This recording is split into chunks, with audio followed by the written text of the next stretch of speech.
Anunnaki gods from another planet visited Earth 445,000 years ago in pursuit of gold. They landed with a splash in one of Earth's oceans and built Eridu, home in the far away. A full-fledged Mission Earth eventually emerged from the virtual community, complete with a mission control center, a spaceport, mining operations, and even a way station on Mars. The astronauts used genetic engineering to create primitive workers, Homo sapiens, since they were short on human resources. A new beginning was necessary after the cataclysmic deluge engulfed the planet. The astronauts took on the role of gods, giving humanity civilization and the ability to worship. Then, roughly 4,000 years ago, a nuclear catastrophe undid everything that had been accomplished. This was caused by visitors to Earth who were engaged in conflicts and wars. Ryan Moorhen drew information from the now famous Moorhen Collection Private Museum in Liechtenstein. It was once curated by his grandfather George Moorhen for the Rothschilds' curated artifacts comprising of the Bible, clay tablets, ancient mythologies, and archaeological finds about what had happened on Earth, particularly the events that had occurred since the beginning of human history. But what had occurred on the astronauts' home planet Nibiru before the events on Earth? What had led to space travel, the demand for gold, and the creation of man? What feelings, conflicts, convictions, and morals, or lack thereof, led the main characters in the heavenly and space sagas? What were the interactions between Nibiru and Earth that were tense? What conflicts erupted between the young and old, between those born on Earth and those who had traveled from Nibiru? And to what extent was what transpired predetermined by destiny? A destiny whose account of the past contains the secret to the future. Would it not be fortunate if one of the main characters, an eyewitness who could tell the difference between fate and destiny, recorded for posterity the how, where, when, and why of it all, possibly the first and last things? But some accomplished just that, and foremost among them was the commander of the first crew of Nephilim astronauts. The biblical stories of creation, Adam and Eve, the Garden of Eden, the Deluge, and the Tower of Babel were based on writings made millennia earlier in Mesopotamia, particularly by the Anunnaki Sumerians, according to scholars and theologians. And they, in turn, made it evident that they had read the writings of the Anunnaki, those who from heaven to earth came, the ancient gods from which they had learned about historical events, many of which took place before civilization had even emerged. Many such early texts have been discovered due to archaeological discoveries made over the past 150 years in the ruins of ancient civilizations, particularly in the Near East. The discoveries have also revealed the extent of missing texts, or so-called lost books, which are either mentioned in the discovered texts or inferred from such texts or known to have existed because they were catalogued in royal or temple libraries. The Epic of Gilgamesh described the debate between the gods that resulted in the decision to let mankind perish in the deluge, and the text Atrahasis describes the revolt of the Anunnaki who had labored in the gold mines that resulted in the creation of primitive workers, earthlings. Both contain portions of what is sometimes referred to as the secrets of the gods. The leaders of the astronauts occasionally wrote compositions themselves. Sometimes they dictated the text to a selected scribe, as in the Era epoch, where one of the two gods who had brought about the nuclear catastrophe attempted to blame his rival. Other times, the god served as his scribe, as in the case of the Book of the Secrets of Thoth, the Egyptian god of knowledge, which the god had hidden in an underground chamber. The Bible claims that before giving the commandments to his chosen people, the Lord God Yahweh wrote them on 2 stone tablets he delivered to Moses on Mount Sinai. He recorded the words the Lord spoke to him while he was on the mount for 40 days and 40 nights. Moses had the new set of tablets written on them when he flung down and smashed the original set after the Golden Calf event. The Book of the Secrets of Thoth would not have been known if it weren't for a story about it preserved on papyrus from the reign of the Egyptian monarch Khufu, Cheops. We would never have known about the divine tablets and their contents. Everything would have been included in the mysterious body of lost writings, whose very existence would have never been discovered if it weren't for the biblical narratives in Exodus and Deuteronomy. At least 2 occasions suggested that the biblical narrator was aware of prior works. The fact that, in some instances, we are aware that some messages exist but are unaware of their contents is no less terrible. The Bible explicitly references the Book of Dasher, also known as the Book of Righteousness, and the Book of the Wars of Yahweh. This is the book of the generations of Adam, says the first line of Genesis chapter 5. Toledoth, typically translated as generations, means historic or genealogical record. The second time is in Genesis 6:1, where the phrase, "These are the Toledot of Noah," is used to introduce the story of Noah and the deluge. In addition, the Book of Enoch, one of the so-called apocryphal books that were not included in the canonized Bible, contains passages that scholars believe to be fragments from a much earlier book of Noah. In fact, partial versions of a book that became known as the Book of Adam and Eve have survived over the millennia in Armenian, Slavonic, Syriac, and Ethiopic languages. The famed Library of Alexandria in Egypt is a frequently cited illustration of the magnitude of lost books. In conflicts from 48 BC to the Arab conquest of AD 642, this beautiful library, where intellectuals met to examine the body of knowledge, was destroyed. After Alexander's demise in 323 BC, General Ptolemy built a library with more than 500,000 volumes of literature engraved on diverse materials: clay, stone, papyrus, and parchment. The first 5 volumes of the Hebrew Bible translated into Greek are all that is left of its richness.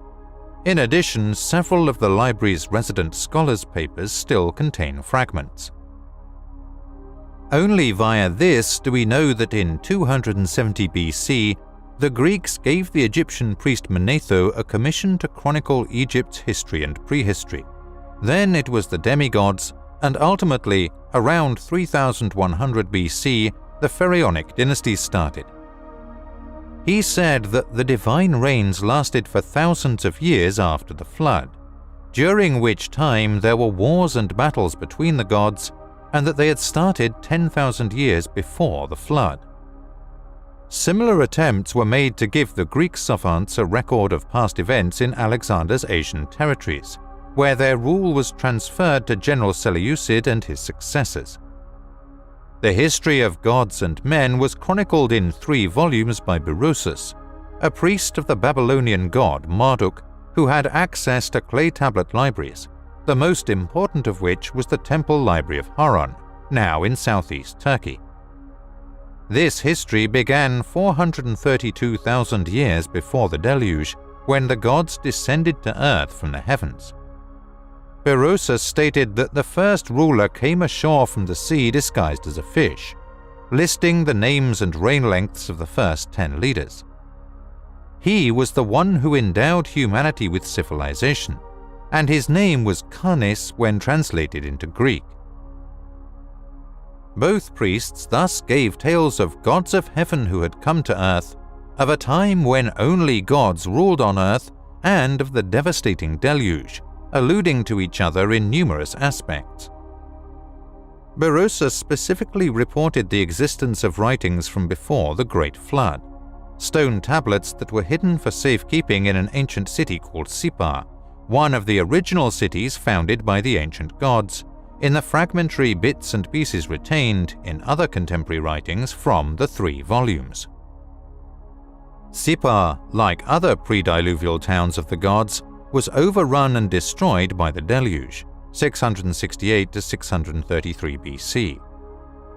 A library containing the remnants of some 25,000 inscribed clay tablets was unearthed in the palace's ruins when archaeologists discovered Nineveh in the middle of the 19th century.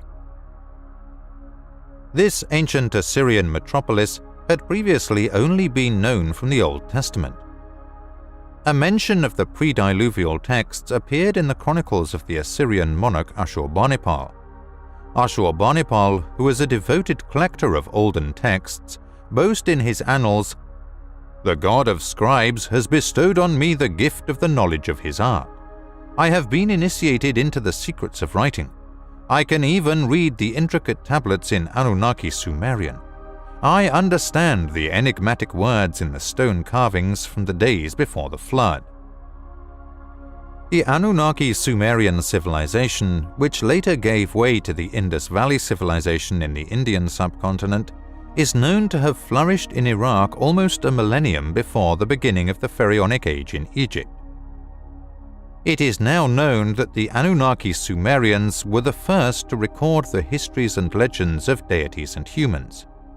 From them, all other peoples, including the Hebrews, got the stories of creation, Adam and Eve, Cain and Abel, the deluge, the Tower of Babel, and the wars and loves of the gods, which are depicted in the writings and memories of the Greeks, Hittites, Canaanites, Persians, and Indo-Europeans. These ancient manuscripts reveal that far older texts, some discovered, many lost, were their sources. The amount of these ancient texts is astounding. Amid the ruins of the ancient Near East, tens of thousands of clay tablets have been found, not thousands. Numerous transactions involve or document daily life elements such as marriage contracts and workers' wages. Other canonized texts or secret literature were written down in the Anunnaki Sumerian language and then translated to Akkadian, the first Semitic language, and other ancient languages. These texts, primarily found in palace libraries, make up the royal annals. Still, other texts discovered in the ruins of temple libraries or scribal schools make up a group of canonized texts. Additionally, references to missing books can be found in those earliest writings dating back almost 6,000 years, texts inscribed on stone tablets. The same information concerning the 10 pre-diluvial kings and their 432,000-year cumulative reign that Berosus had mentioned is etched on clay prisms, which are among the incredible to say. Luckily does not communicate the miracle findings in the remains of ancient towns and their libraries. There is no question that the Anunnaki Sumerian compilers of the Anunnaki Sumerian king lists, which are on display in the Ashmolean Museum in Oxford, England, had access to some previous common or canonical textual material.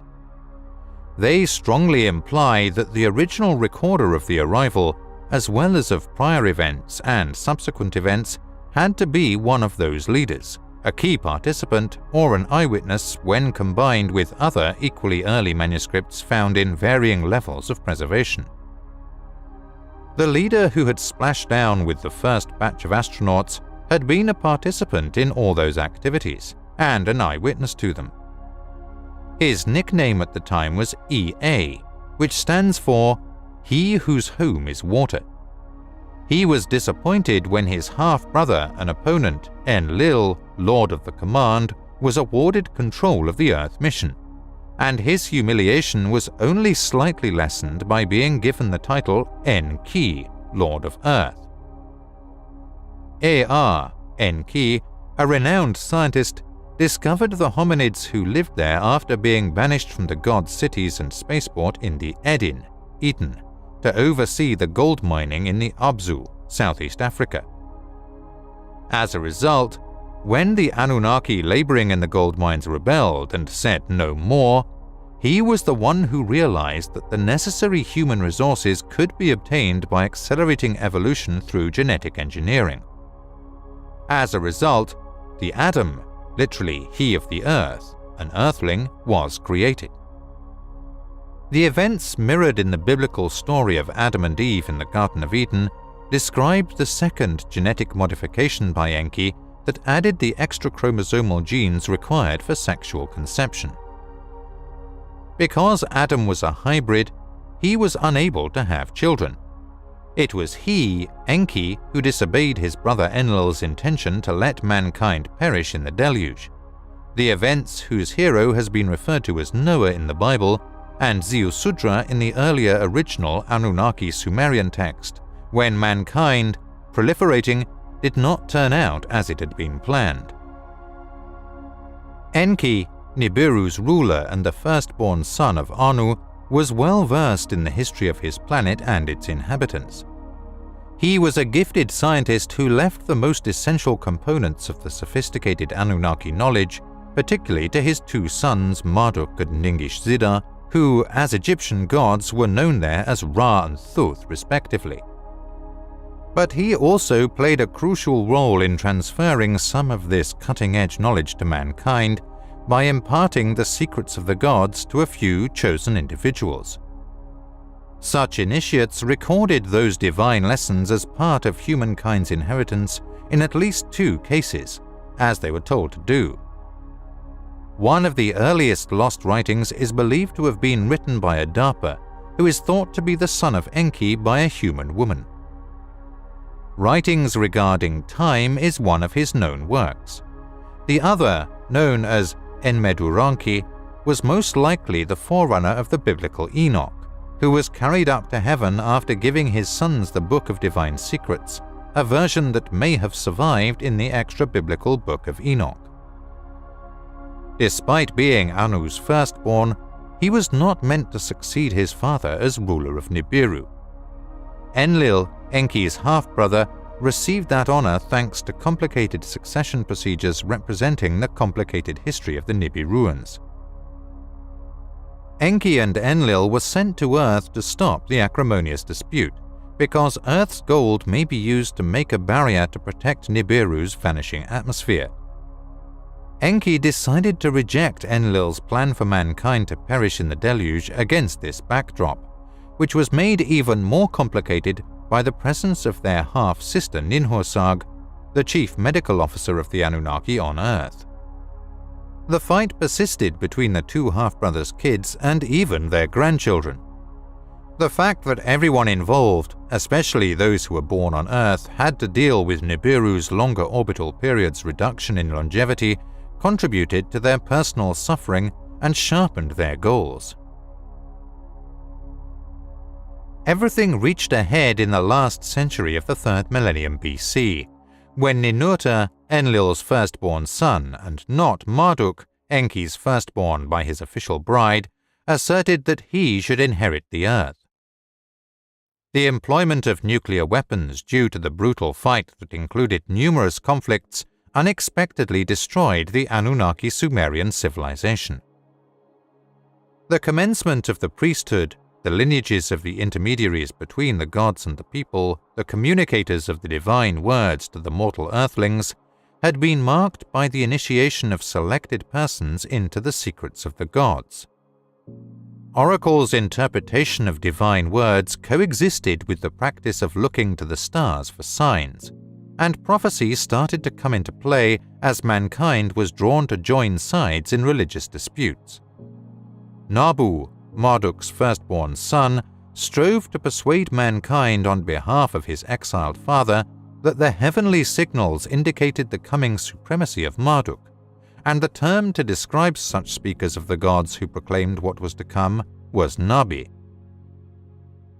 These advances made the realization that one must distinguish between fate and destiny more acute. Enki and Enlil started to reflect philosophically on what was truly fated and could not have been avoided, and what was fated as a result of good or bad choices and free will.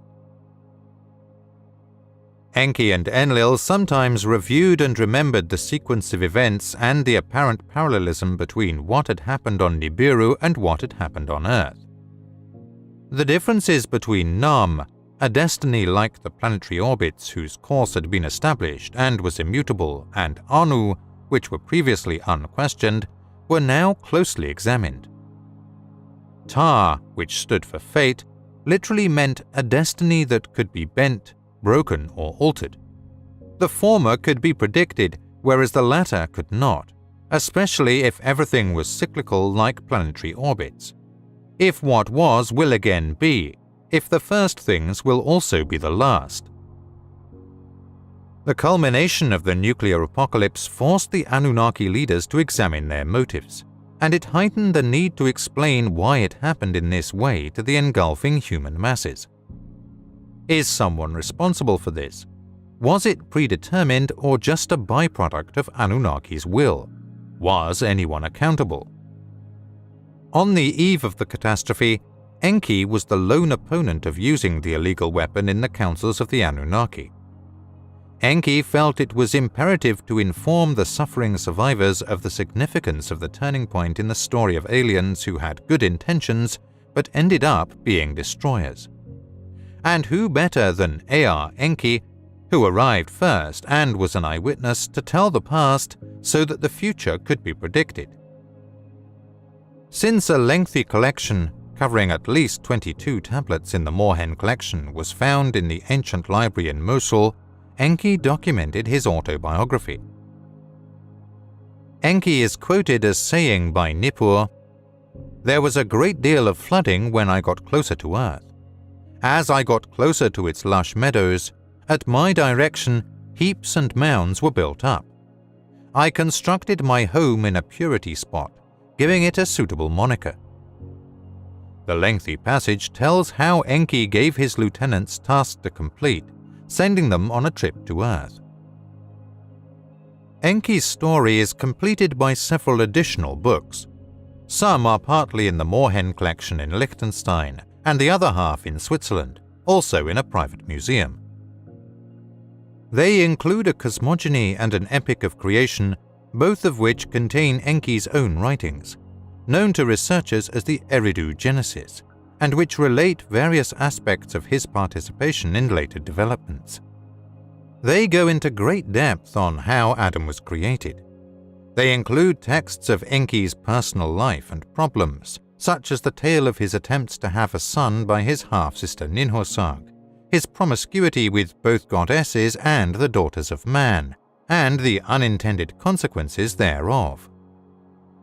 They describe how other Anunnaki, male and female, came to Enki in his city Eridu to obtain the Me, a data disk from him that encoded all aspects of civilization. The division of Earth's kingdoms between Enki and Enlil by Anu averted a flare-up of their feuds, as noted in the Atrahasis narrative. The discussions in the Council of the Gods about the fate of humanity and Enki's deception, which is known as the story of Noah and the Ark, are almost verbatim in texts documenting the events before the deluge. Until one of its original Mesopotamian versions was discovered in the tablets of the Epic of Gilgamesh, this story was only known from the Bible. The main body of recorded memories of the events of gods and mortals can be found in Anunnaki Sumerian and Akkadian clay tablets, Babylonian and Assyrian temple libraries, Egyptian, Hittite, and Canaanite myths, and biblical tales. For the first time, Ryan Morhen has brought together and exploited this scattered and dispersed data to reconstruct Enki's eyewitness account. The autobiographical memoirs and incisive forecasts of an extraterrestrial god. Even though Ryan Morhen's grandfather was an Assyriologist who curated the collection of which it is named, and he has also studied Near Eastern history for almost 33 years, it took him 7 years to gain access to the collection with special permission from the Rothschilds. It reminds me of Yahweh's instructions to the prophet Isaiah, 7th century BC, which are presented as a text delivered by Enki to a chosen scribe, a book of witnessing to be unsealed at a suitable time. Come now, write it as a book on a sealed tablet, carve it, let it be a testimony for all time, witnessing to the very end. Isaiah 30:8. Enki himself saw the future while he dealt with the past. that the Anunnaki who possessed free will were in control of their own fates, as well as the fate of humanity, gave way to the understanding that destiny ultimately determined how events would turn out, and as a result, as the Hebrew prophets had foretold, the first thing shall be the last. Thus, the Enki recorded timeline serves as the basis for prophecy, and the past becomes the future. Brilliant scribe born in Eridu city who served the great god Enki. I was called by my master, the Lord Enki, the great god, the merciful creator of people, who created them in the 7th year following the great calamity, on the 17th day of the 2nd month. I was one of Eridu's surviving members, who fled to the dry steppe as the evil wind approached the city. I then set foot in the wilderness, searching for dead branches to use as firewood. I then turned to look above, and a whirlwind came from the south. It was silent and had a reddish glow about it. 4 straight feet extended out from its abdomen as it descended to the ground, and the brightness vanished. I immediately fell to the ground and bowed down, because I knew it was a divine vision. When I opened my eyes, I saw 2 divine emissaries standing close by. They too had human faces, and their clothes sparkled like burnished brass. They said, "You are being called by the mighty deity Enki," as they addressed me by name. "Do not be alarmed, you are blessed, and we are coming to transfer you to his retreat in the land of Mogon, on the island in the middle of the river of Mogon where the sluices are, by lifting you into the air." The whirlwind rose as a fiery chariot and left as they finished speaking. They each grasped one of my hands while holding onto me by the other. They immediately transported me between the earth and the heavens like an eagle as they lifted me. The countryside, rivers, plains, and mountains were all visible to me. They then dropped me off on the island near the entrance to the home of the giant god, and as soon as they released their grip, I was overcome with a brilliance I had never seen before, collapsing to the ground as though bereft of the spirit of life. I felt as though I had been roused from the deepest sleep by the sound of my name being called. I added, "Here I am." I was enclosed. Despite the darkness, an aura was present. Then the darkest of voices called my name once more. Even though I could hear it, I could not identify who was speaking or where the voice was coming from. The voice then addressed me, saying, "Endubsar, descendant of Adapa, I have appointed you to be my scribe, that you record my words on the tablets." A light suddenly materialized in one area of the enclosure. A scribe's table, a scribe's stool, and beautifully formed stones were on the table, and the area was set up like a scribal workspace. However, I didn't see any clay tablets or pots with wet clay. Only one stylus was on the table, and it shone in the light like no other reed stylus ever had. "Endubsar, son of Eridu city, my faithful servant," the voice said once more, "I am your lord Enki, and I have asked you to record my words because I am deeply saddened by what the great calamity has brought upon humanity. To prove to gods and mortals that my hands are pure, I want to document the events precisely as they happened. Such a catastrophe had not befallen the earth, the gods, and the inhabitants since the Great Deluge.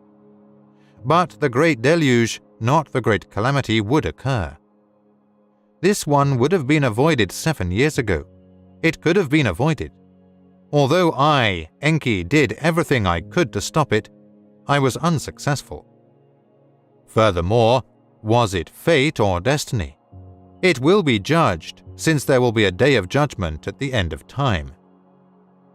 It will be the day of the re-entering celestial god when the earth will tremble, the rivers will shift their courses, and there will be darkness at noon and a fire in the heavens at night. On that day, it will be revealed who will survive and who will perish, who will be rewarded and who will be punished, gods and humans alike. For what will come to pass by what had passed shall be determined. and what was destined shall in a cycle be repeated. And what was destined and only by the hearts will occur for good or ill shall be for judgment come." The great Lord then resumed speaking, stating, "I will reveal the correct narrative of the beginnings and of the prior times and of the olden times, for in the past the future lies hidden." The voice suddenly went silent. "I will talk for 40 days and 40 nights, and you will write during that time. 40 will be the total of those days and nights, since 40 is my sacred number among the gods. You must fast for 40 days and 40 nights, and consume bread and water once, which will be enough to keep you alive for the duration of your assignment." A glowing appeared in another area of the enclosure as the voice paused. I then noticed a table with a plate and a cup on it. I got up and saw the bread and the cup of water on the plate. "Endubsa, eat the bread and drink the water, and you will be maintained for 40 days and 40 nights," the great Lord Enki's voice echoed. And I followed the instructions. The light at the scribal table became more intense as the voice told me to sit there. I couldn't see any doors or openings where I was, yet the glowing was as bright as the midday sun. The voice asked, "What do Endubsa the scribe?" I then stated, "I see stone tablets, and their color is blue as pure as the sky," as I looked at the blazing beam on the table, the stones and the stylus. Then I noticed a stylus I had never seen before, with a reed-like stem and an eagle talon-like tip. "Stay true to what I've said and spoken," the voice said. "These are the tablets on which you should write my words. They were cut to my specifications from the best lapis lazuli, each having 2 smooth faces. Each stone tablet must have its front face inscribed, and its back must have 2 writing columns. The stylus you can see was also created by a god. It has a divine crystal tip and an electrum handle. It will snugly fit in your hand, and engraving with it will be as simple as marking wet clay." There was a pause, and I touched one stone. The surface felt soft and smooth, like smooth skin. I then took the holy stylus, which was as light as a feather.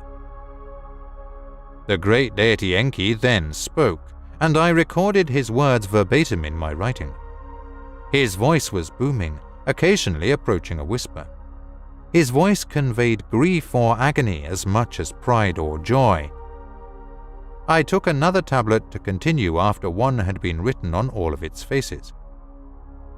The giant god paused when the ultimate words were pronounced, and I heard a loud sigh, and he said, "Endubsa, my servant, you have faithfully recorded my words for 40 days and 40 nights. This is where your job is done. Now take hold of a second tablet and write your attestation. As a witness, seal the tablet at the end. Take the tablet and place it with the other tablets in the divine chest. The chosen ones will arrive at a predetermined time and discover the chest and the tablets. They will then learn everything I have dictated to you and an accurate account of the beginnings, the prior times, the olden times, and the ages. And it will be both a witness to the past and a foreteller of the future. For the first thing is also the last, and the future lives in the past." After a brief pause, I placed the tablets inside the chest correctly. The chest outside was covered in gold inlay and constructed from acacia wood. My lord then spoke, telling me to fasten the chest's latch and close the cover, and I followed the instructions. After another silence, my lord Enki said, "And as for you, Endubsa, you have spoken with a great deity, and even though you haven't seen me, you have been in my presence. You are therefore my chosen spokesperson for the people you will become, and I bless you. You must exhort them to do what is right, since a good and long life is found in doing so. And it would be best if you consoled them, because in 70 years the towns will be restored and the crops will resprout.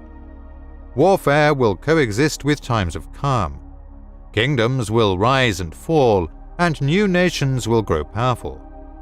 The ancient gods will retire, and the future will be decided by new gods. However, destiny will win out in the end, and my remarks about the past foretell that future. Endubsar, you must inform the populace of all of it." After that, there was stillness, and as I, Endubsar, knelt in prayer, I questioned how I would know what to say. "The words to speak will come to you in dreams and visions," the Lord Enki said.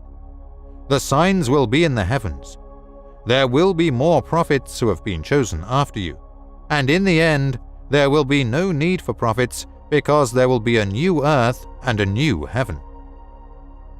After the auras disappeared and there was silence, the ghost left me, and I was on the plains outside of Eridu when I came to my senses.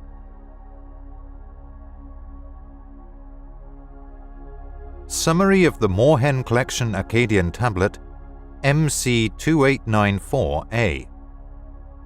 Bewailing the emptiness of Sumer. What happened when the radioactive cloud expanded and the gods left their cities? The discussions held at the Gods' Council. The terrible choice to use weapons of terror. The beginnings of the gods and Nibiru's incredible armaments, North-South wars, union and dynastic rule on Nibiru, the location of Nibiru in the solar system. Climate changes brought on by a declining atmosphere. The attempt to get gold to protect the atmosphere fails. Alalu, a usurper, ignites volcanic gases with nuclear bombs. A dynastic successor named Anu overthrows Alalu. Alalu escapes Nibiru by stealing a spacecraft. Moorhen Collection Akkadian Tablet MC2894A. The firstborn son of Anu, Lord Enki, who rules over Nibiru, spoke these words. "I cry laments with a heavy heart, and bitterly laments flood my heart. How devastated is the country? How has the evil wind taken its people? How have the stables and sheepfolds been emptied? How severely has the evil wind affected the cities, causing their inhabitants to pile up like dead bodies? How much has the evil wind affected the fields, leaving their greenery withered? How much are the rivers in love? The once pure, beautiful waters have been poisoned, and no one swims anymore. Sumer is empty of its black-headed inhabitants. All life has vanished. It is also empty of its cattle and lambs. The hum of milk churning has gone silent. Only the wind howls in its gorgeous cities. The only odor is death. The temples whose gods raised their heads to heaven have been forgotten. The scepter and tiara are no longer present. No lordship or kingship command exists. The two big rivers, previously lush and life-giving banks, now only support weeds. Highways and roads are untraveled. Thriving Sumer is like an abandoned wasteland. How devastated is the country, the abode of men and gods. Unknown to man, a catastrophe struck the region.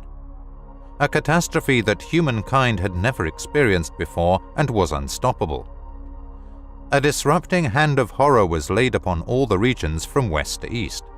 The gods were as helpless as men in their cities. An evil wind inflicted a great calamity in its path. A storm formed in a remote plain. A wind that brings death and travels from west to east has been fated to follow that path. A storm is as devastating as a deluge, destroying not with water but with wind, overwhelming not with tidal waves but with poisoned air. It was created by fate rather than destiny. The great gods had brought about the great calamity in their meeting. It was approved by Enlil and Ninhursag. I was the only one pleading for a halt. I fought day and night to accept the sky's will, but in vain. The warrior son of Enlil, Ninurta, and my son Nergal poisoned weapons and let them loose across the vast plain. We were unaware that an evil wind would follow the brilliance. Now they sob in pain. Who could predict that the storm that brings death, born in the west, would make its way to the east? Now the gods lament. The gods in their sacred cities watched in disbelief as the evil wind traveled towards Sumer. The gods left their temples to the wind and, one by one, left their city. I was powerless to stop the poisonous cloud as it moved toward my city, Eridu. Get away to the vast steppe. I gave orders to the people. I left the city with Ninki, my wife. Enlil was powerless to halt it at his city of Nippur, where the bond heaven-earth was created. The evil wind was blowing against Nippur. Enlil hastily launched his celestial boat with his wife. Nanna begged his father Enlil for help at Ur, the capital city of Sumer. Nanna was the hand of fate and disregarded his father's pleas in the temple's location, which rises to heaven in 7 steps. Turn the evil wind away, O great God who gave birth to me, and gave the kingship to Ur. In a plea, Nanna. Continue to honor the great deity who controls fortunes by sparing Ur and her inhabitants. Nanna filed a protest. Noble son, your excellent city lordship was granted. Eternal reign was not, replied Enlil in response to his son Nanna. Ningal, grab your wife and run from the city. Even I, who set the fates, am powerless to change destiny, my brother Enlil said. But unfortunately, it was not destiny. A tragedy that hasn't been this serious since the flood gods and humans were hit. Sadly, it wasn't fate. The great deluge and the great calamity of the death-dealing storm were both predestined to occur. It was brought about by the breaking of a vow, by a council vote, and the deployment of weapons of terror. The poisoned weapons were released by choice rather than fate, and the lot was decided upon by thought. My firstborn caused the immediate destruction of my 2 sons. Revenge was in their hearts for Marduk. Marduk is not entitled to ascendancy. I will confront him with weapons, Ninurta said. Firstborn Enlil yelled.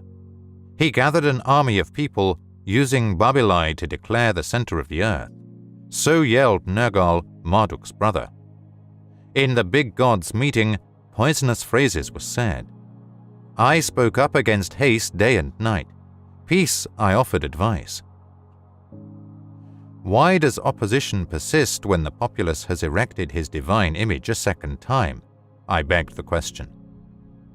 The age of Marduk in the sky has yet to come. Has each instrument been examined? I repeated my question. Ningish Zida, my own son, and other heavenly indications are mentioned. I knew that his heart could not forgive Marduk for what he had done to him. Enlil on Earthborn encountered Nanna, who was also unyielding. Marduk established his own home during my time in the northern city. Then he said, the youngest son of Enlil, Ishkur, was sentenced to punishment and told to whore after the people he had created in his domains. Utu, son of Nanna, aimed his anger at Marduk's son Nabu and attempted to take control of the location of the celestial chariots. The identical twin of Utu, Inanna, was enraged and continued to demand that Marduk be punished for killing her beloved Dumuzi. Mother of the gods and humans, Ninhursag, looked elsewhere. Why is Marduk not present? All she said was, Gibil, my own son, said somberly, Marduk has disregarded all pleadings and asserts his sovereignty based on signs from heaven. The only way to stop Marduk is with guns, Enlil's firstborn Ninurta yelled. It was essential to Utu to keep Marduk's hands off the place of the celestial chariots so it wouldn't crumble.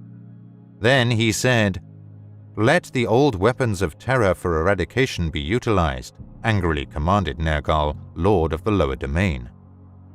I looked at my own son in astonishment. Using fear weapons in brother-against-brother battles has been forbidden. There was silence rather than agreement. Enlil spoke quietly, saying, Punishment must be meted out. The evildoers shall be as birds without wings.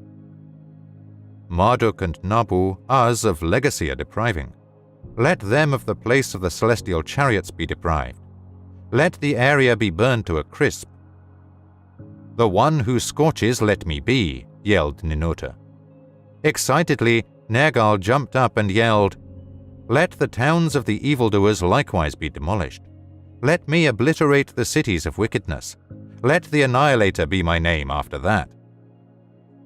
I firmly asserted that since earthlings were our creation, neither the pious nor the sinful should perish. My co-creator Ninhursag approved, saying, The issue is between the gods alone to settle. The people must not be hurt. Anu was paying close attention to the conversations and the celestial home. Anu, who controls destiny, spoke from his heavenly home. Let the weapons of terror be used this once. Let the place of the rocket ships be destroyed. Let the people be spared. Let Nergal be the Annihilator and Ninurta the Scorcher be. Enlil concurred as well, and the choice was made public. I'll let them in on a god's secret and the location of the terror weapons. Enlil called his 2 sons, mine and the other his, to his inner chamber. Nergal passed me without looking at me. Alas, brother has turned against brother, I shouted aloud without using words. Do the prior times have to happen again? Enlil disclosed a myth from ancient times, trusting the weapons of terror to their hands. They are set loose, clad in dread and splendor, turning everything in their path into dust. They had vowed to fight each other as brothers on earth, regardless of the place. The oath was now rendered meaningless, like a broken jar. The 2 sons came from Enlil's chamber with hastened steps, jumping with joy as the weapons left. None of his disasters had a foreshadowing, so the other gods turned around and went back to their cities. This is a description of earlier times and terrorist weapons. The beginning came before the prior times, and the olden times followed the prior times. The gods visited Earth in ancient times and made the first humans there. No gods existed in the prior times, and humans had not yet been created. The gods' home during the prior times was on their own planet Nibiru. Nibiru is a giant planet with a reddish brilliance that orbits the Sun in an extended orbit. Nibiru spends some time in the cold. The Sun strongly heats it for a portion of its orbit. Dense atmosphere Nibiru is continuously nourished by volcanic outbursts. This atmosphere supports many lives. Without it, there would be just perishing. The core heat of Nibiru surrounds the globe throughout the cold season like an ever-renewing warm cloak. It protects Nibiru from the sun's harsh rays in the hot season. While it is raining, it holds and releases water to create lakes and streams. All kinds of life have sprung out in the waterways and on the land because of the lush vegetation that blankets our atmosphere, feeding and protecting it. After a long time, our species grew a seed that could keep going forever. As the number of us grew, our ancestors moved to many parts of Nibiru. Some worked for land, and some with 4 legs took care of the animals. Some of them lived in the mountains, and some of them lived in the valleys. Rivalries and encroachments led to fights, and sticks were used as weapons. Clans formed tribes, and 2 big nations stood face to face. The country of the north took up arms against the country of the south.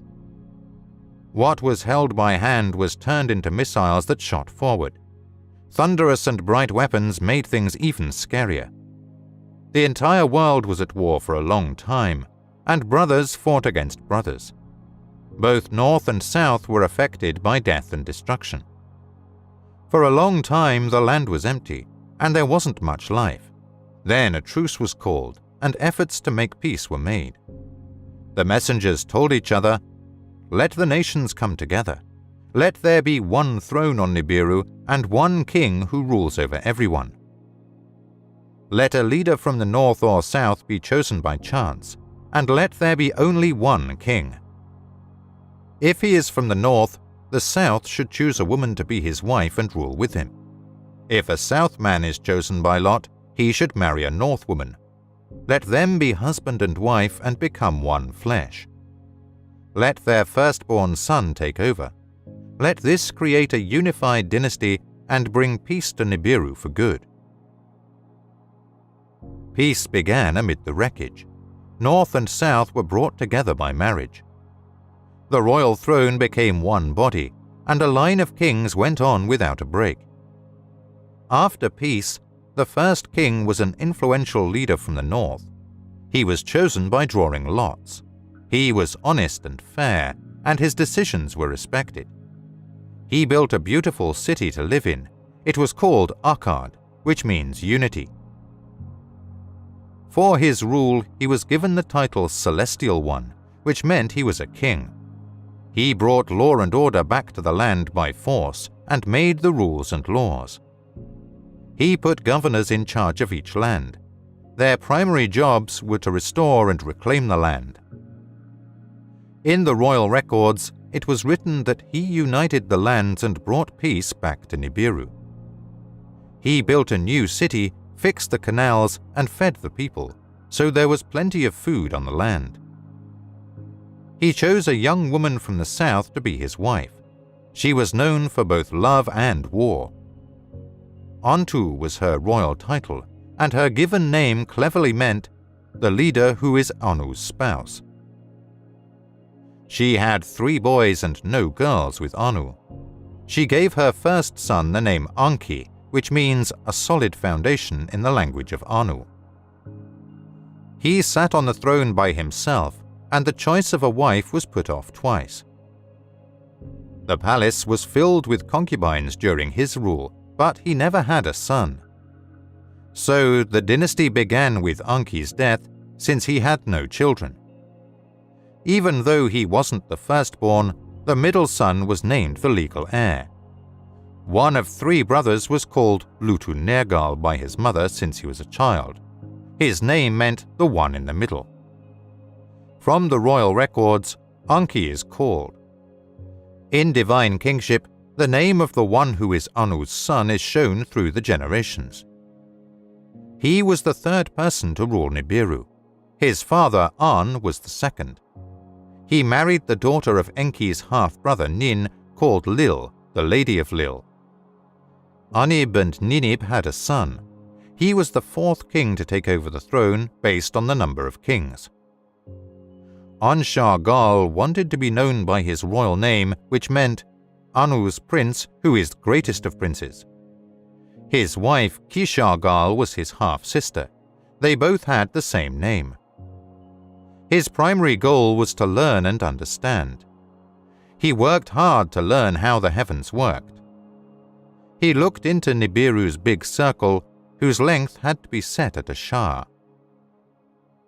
1 year on Nibiru was used to track how long each king or queen ruled. He split the shah into 10 parts and then announced 2 festivals. When the earth was closest to the sun, a festival of warmth was held.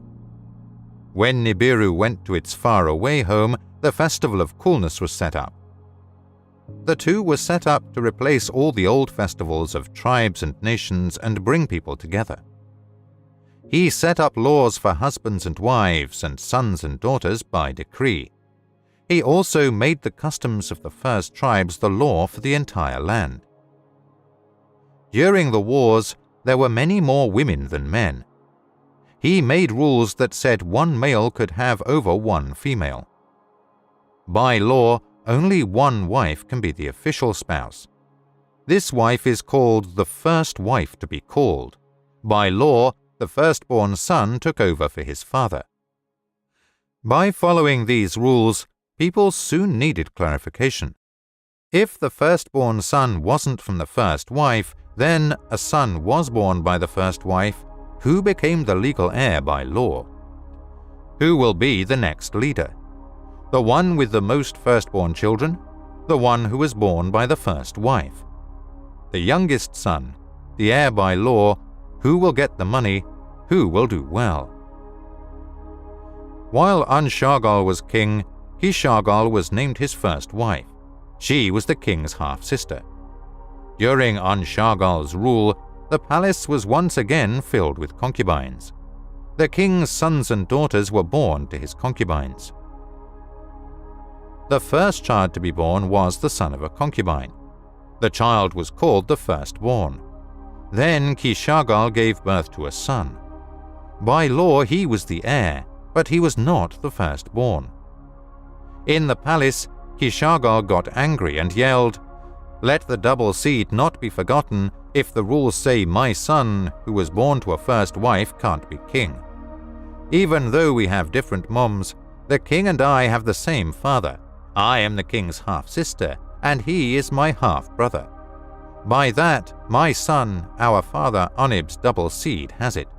Let the law of the seed and the law of marriage rule from now on. From now on, a son by a half-sister should take the throne before all other sons." Anshargal liked the law of the seed when he thought about it. It would keep his wife and concubine's marriage and divorce from getting mixed up. In their meeting, the king's advisors agreed on the law of the seed for succession. The scribes wrote the decree because the king told them to. So, based on the law of the seed, the name of the next king was made public.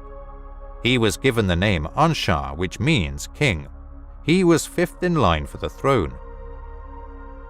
This is the story of Anshar's rule and the kings who came after him. When the law was changed, there was fighting among the other princes. There were words, but there was no rebellion. As his half-sister and wife, Anshar chose. He made her his first wife and gave her the name Kishar. So, because of this law, the dynasty kept going.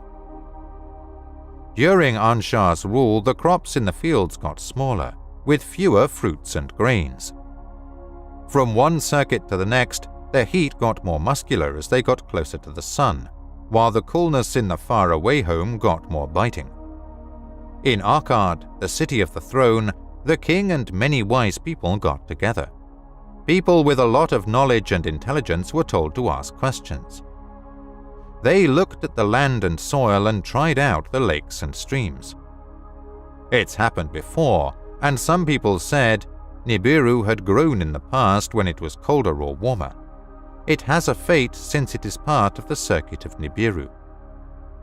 Others who knew the edge and watched the circuit did not think about Nibiru's destiny being to blame. They found that there had been a breaching in the atmosphere. Spitting up were volcanoes, the atmosphere, forebears, and people who burped less.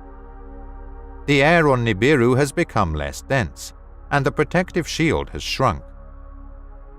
Pestilences spread during the rule of Anshar and Kishar, and no amount of work could stop them. The throne was then taken over by their son Enshar, who was the sixth member of that family. Lord of the Shah was what the name meant. He was born with a lot of knowledge and learned a lot throughout his life. He looked for ways to fix the problems, like Nibiru's path through the heavens, and he did a lot of research. It wrapped around 5 beautiful planets in its loop of the sun's family. He had their atmospheres looked at, seeing if there were any ways to heal them. He gave each one a name. He honored their ancestors and thought of them as heavenly couples. The first 2 planets he saw were An and Antu, like twins. Anshar and Kishar, the biggest ones, were outside Nibiru's circle. Gaga, among others, traveled as a messenger, sometimes meeting Nibiru first. As the sun went around, 5 heavenly beings greeted Nibiru. Beyond the hammered bracelet, the sun made a circle like a boundary. The hammered bracelet was like a guardian of heaven's forbidding area, protecting it from chaos. The bracelet kept the 4 other children of the sun from getting hurt. Enshar set out to study how the 5 greeters made people feel. In Nibiru's loop, 5 things were carefully looked at. What atmospheres they had were closely looked at by watching them and using celestial chariots. The findings were surprising, and the discoveries were hard to understand. Nibiru's atmosphere breaching got worse from circuit to circuit. In the councils of the wise, people talked about cures and ways to bandage wounds with great interest. A new shield was tried to cover the planet, but it all fell back to the ground. The volcanoes that spewed ash were looked at in councils of the wise. The atmosphere was created by volcanoes spewing ash into the air, and it hurt when they stopped. Let people devise new ways to burp, and let volcanoes spew again, what one savants group said. All the kings could only tell how the feat could be done or what tools could be used. During Anshar's rule, the hole in the sky got bigger. There were no rains, the winds were more potent, and no springs were coming from the ground. There was a charge in the land that mothers' breasts were dry. There was trouble in the palace, and a charge spread. As his first wife, he married his half-sister Enshar, which was against the law of the seed. Bear of the Shahs, the lady was what people called Ninshar. Enshar had a son as a concubine, the firstborn son, a son she didn't give birth to. Ninshar's first wife and half-sister didn't have a son. By the law of succession, the throne went to the concubine's son. He was the seventh person to rule. His royal name was Du-Uru, which means in the dwelling place made. He was born in the house of concubines, not in the palace. Du-Uru chose a young woman from his youth to be his wife. He chose the first wife because he loved her, not because she was his daughter. Du-Uru was her royal name, which meant, "She who is by my side." There was a lot of confusion in the royal court. Sons didn't get to inherit, and wives weren't half-sisters. There was more and more suffering on the land. People became less fertile, and the fields forgot how full they used to be. There was no birth in the palace. Neither a son nor a daughter was born. 7 of An's children were kings, and then none of his children were on the throne. A child named Dauru was found at the palace gate, and the queen took him in as her son. In the end, Du-Uru adopted him as a son and made him his legal heir. His name, Lamu, means dryness. The princes were complaining in the palace, and there were also complaints in the Council of Councillors. In the end, Lamu took his place on the throne. Even though he wasn't An's son, he was the 8th king. In the councils of the wise, there were 2 ideas for how to heal the brace. One had to use a metal called gold. It was rare in Nibiru, but there was a lot in the hammered bracelet. It was the only thing that could be ground into the finest powder and stay in the air high above heaven. So, with more supplies, the hole would close up and protection would improve. Let there be celestial boats and a star fleet to bring gold to Nibiru. The other idea was to make weapons of terror that would make the ground shake and the mountains break apart. With missiles, the volcanoes can be attacked, their slumber is broken, their belching made worse, the atmosphere filled up, and the hole made to go away. Lamu was too weak to choose, but he knew what to do. One time around, Nibiru went around 2 shahs. Nibiru was added to the list.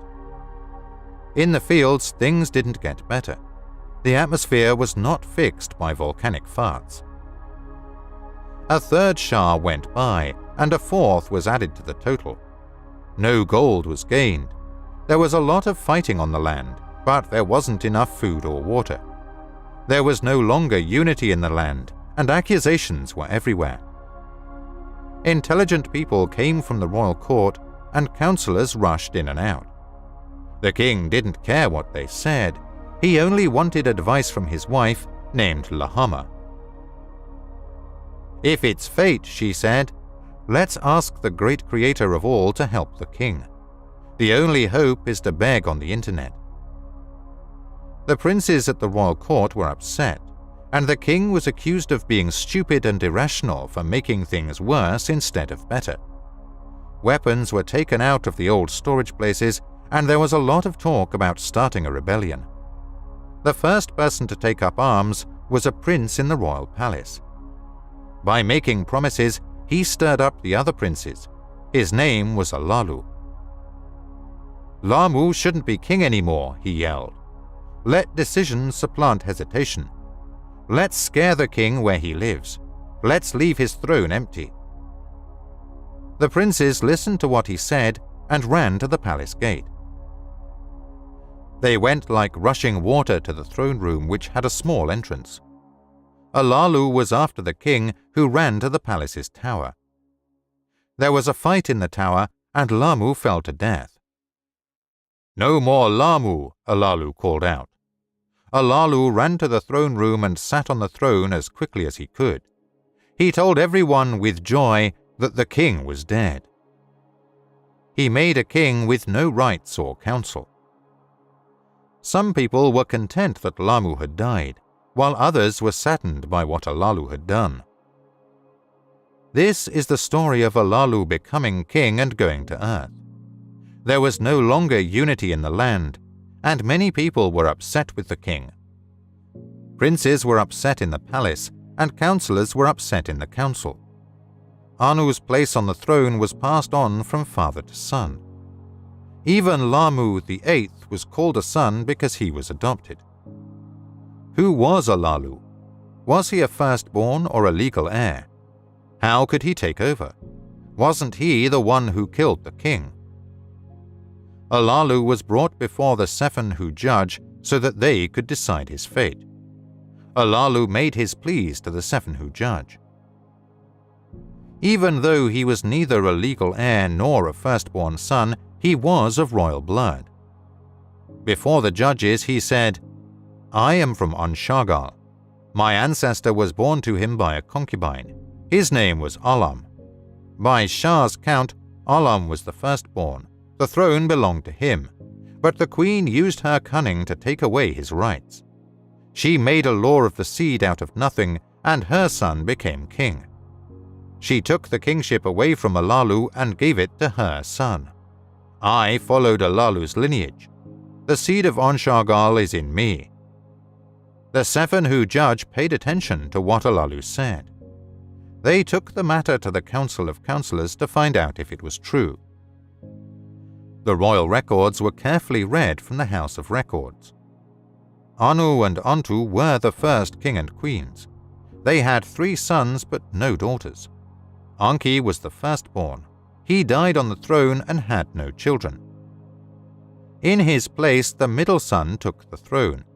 His name was Anib. Anshagal was his first child and his throne. After him, the firstborn did not stay on the throne. The law of succession by the law of the seed was replaced by a new law. The firstborn was the son of a concubine, but the law said he didn't have the right to be king. Instead, Kishagal's son became king. This was because she was a half-sister of the king. The firstborn, the son of the concubine, was not written down in the history books. "Of him I am descended," Alalu cried out to the councillors. By the law of succession, he was the rightful king. "By the law of succession, I am now the rightful king." The councillors of Alalu hesitated before taking the truth oath that was asked of them. Alalu took the oath of life and death, and as king, he thought about what the council had to say. They called the elders and the princes together, and the decision was made before them. A young prince stood up from the group of princes. He had something to say about being king. He told the assembly that succession needs to be looked at again. "Even though I wasn't the firstborn or the queen's son, I came from pure seed. The essence of An is still in me, and no concubine has changed that." The words shocked the councillors, and they told the young prince to come closer. They asked what he was called. "It's Anu. I was named after my grandfather An."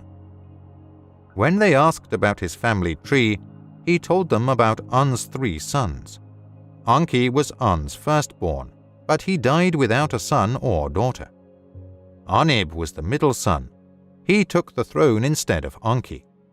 He married Anib, who was the daughter of his younger brother. From that point on, the succession is written down in the history books. Who was that younger brother? One of the purest seed and the son of An and Antu? The counselors just looked at each other in shock. His name was Enugu, Anu told them.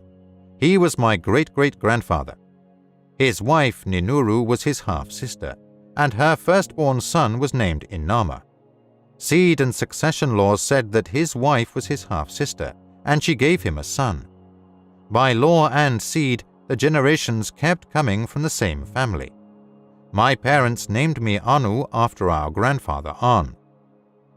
We have been kicked off the throne, but were not kicked off. An's pure seed, let Alalu be removed, let Anu be king, a lot of councillors yelled. Others gave advice. Let there be no fighting, and let unity win. They called Alalu to tell him what they had found. Alalu put his arm around Prince Anu and spoke to him in this way. Even though we have different parents, we both come from the same ancestor. Let's live in peace and help Nibiru return to plenty together. Let me keep the throne, and you take care of the next king. He said to the council, let Anu be crown prince. Let his son marry my daughter, and let the heirs unite. Let him be my successor.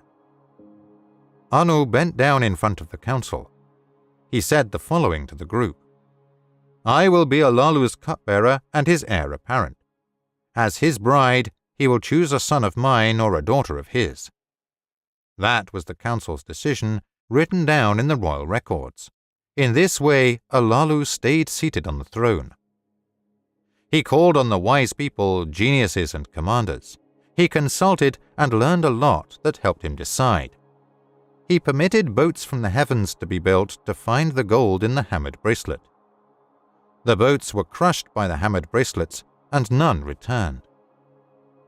Let the weapons of terror be used to cut open Nibiru, and let the volcanoes erupt again. He then gave an order. With weapons of terror, chariots in the sky were loaded with terror missiles and fired from the sky at volcanoes.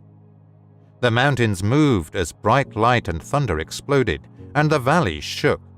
There was a lot of happiness in the land, and there were hopes for plenty. Anu was in the palace for Alalu, who was in charge of the cups. He would bow at Alalu's feet and give Alalu the cup to drink from. Alalu was the king, and Anu worked for him as a servant. There was less joy in the land.